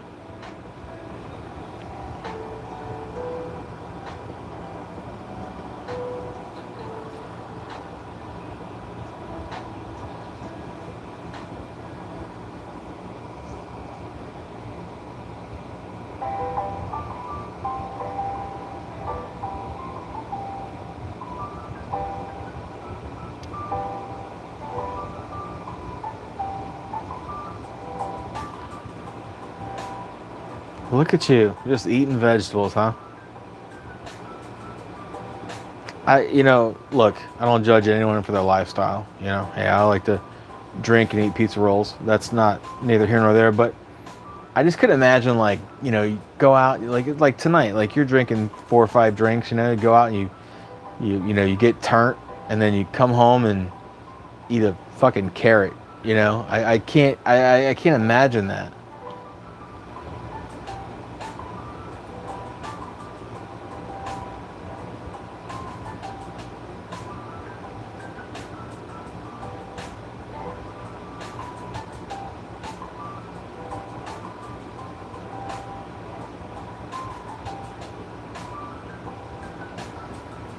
You know what's funny, Tommy? My girl Q, that was our first date. We were at her house and we watched Blackfish. And then we made out afterwards. It was a great movie. Has a lot of, it's terrible. It's tragic movie, but it has a lot of good memories for me, but great movie.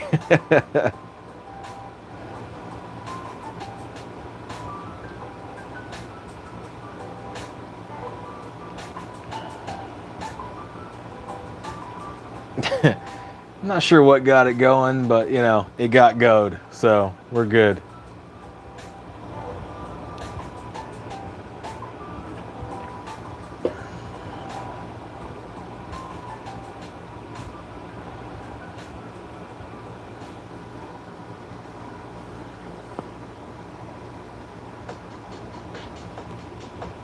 Yeah, we have a couple things. We have a couple things in Florida. We have there's a, oh geez, like a safari almost. Like it's like a big cat sort of thing, and they have a bunch of African animals that normally wouldn't be, but they're all rescued from zoos and different places that they're injured. They can't really function that well, so they rescue these animals and they bring them to this big.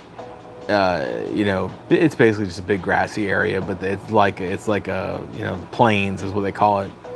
And then we have like a big cat rescue, which I think is cool. It's like these big cats, they get injured in some way and they rescue them and they feed them and they let them live their lives, because I mean these animals would be in the wild, they would be dead because they'd be hunted. And I mean that is the natural circle of life, which you're interfering with, but we do that all the time as humans. So at least in this manner, we're doing it in a positive way.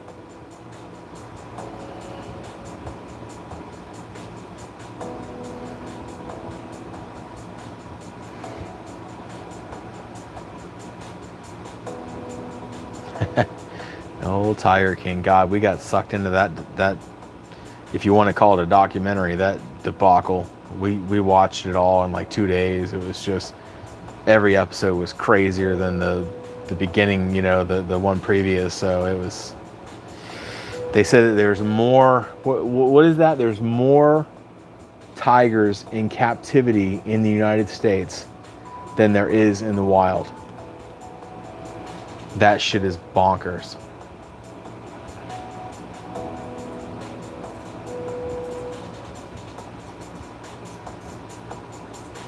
Bro, I love a petting zoo. I love a petting zoo. And I have to force myself to be like, no.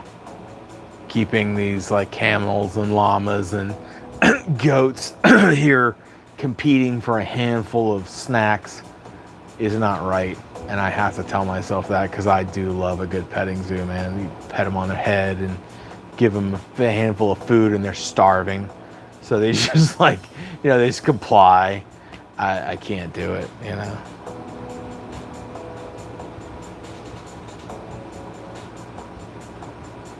Yeah.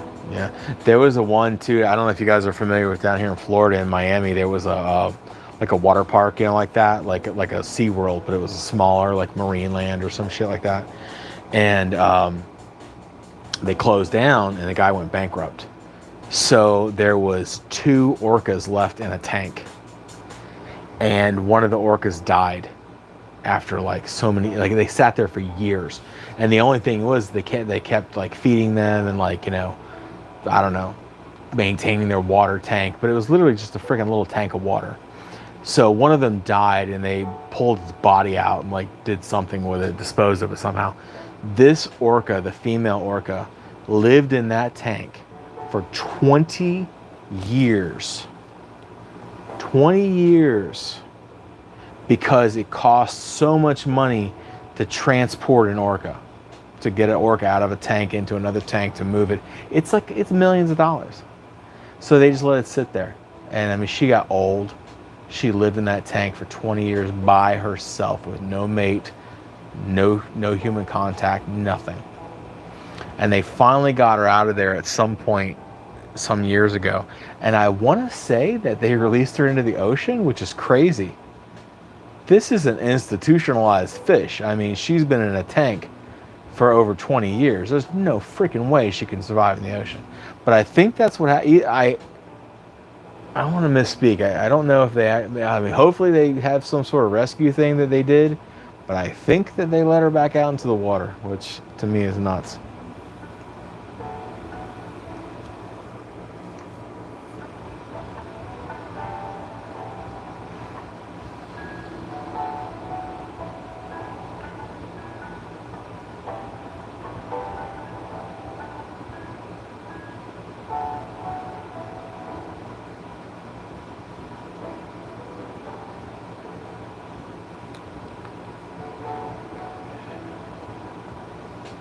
Well, technically it is a feral cat, right?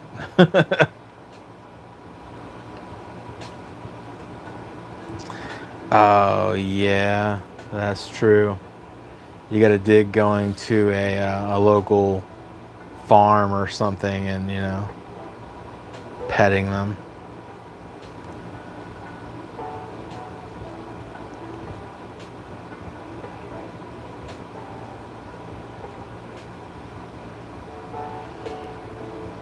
They found the original pod and they accepted her. I mean, that's crazy. But I mean, I guess we don't know what kind of memory orcas have, like that's got to be nuts.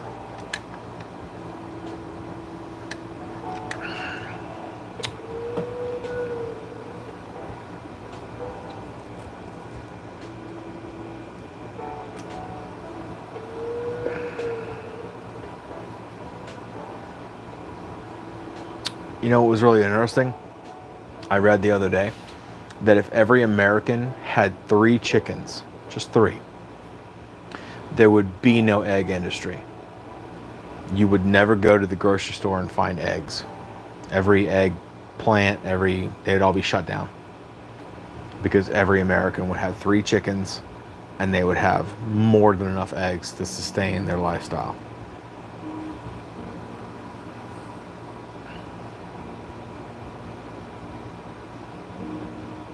My girl wants a cow. So if we ever get a farm, whatever animal, they'll be there, but they'll be a cow before there'll be anything else. And there might be multiple cows. I might come home from work one day and there's just another freaking cow there, you know, like I'm like, who's this? And she's like, I don't know, it was there, you know, like she's like, it's been here. I don't know what you were doing, but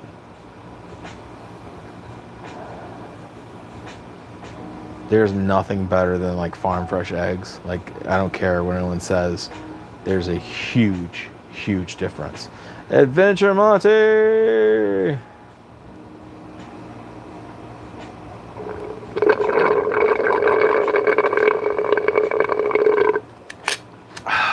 you guys hear that? You know what that means?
I so hate AI. Like, I'm so so anti AI.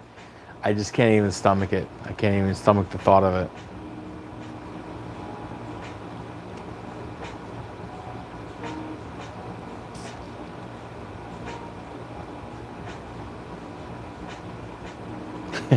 I would love to get spicy eggs. That would be so cool. I dig spicy food.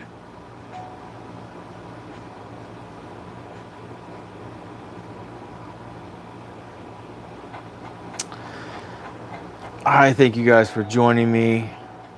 Thank you, Kathy. Thank you, Tommy. Thank you, Wiley.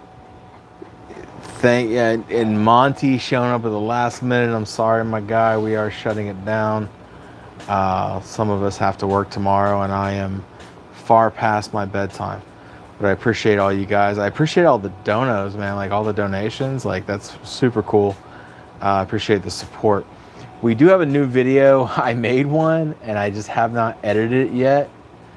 I hope to edit it like in the next few days and then get it, like, you know, produced.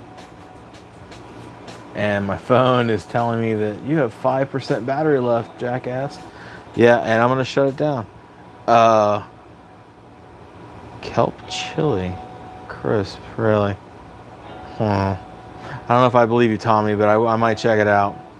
Good night, everybody. This is J-Mac, and I'm out.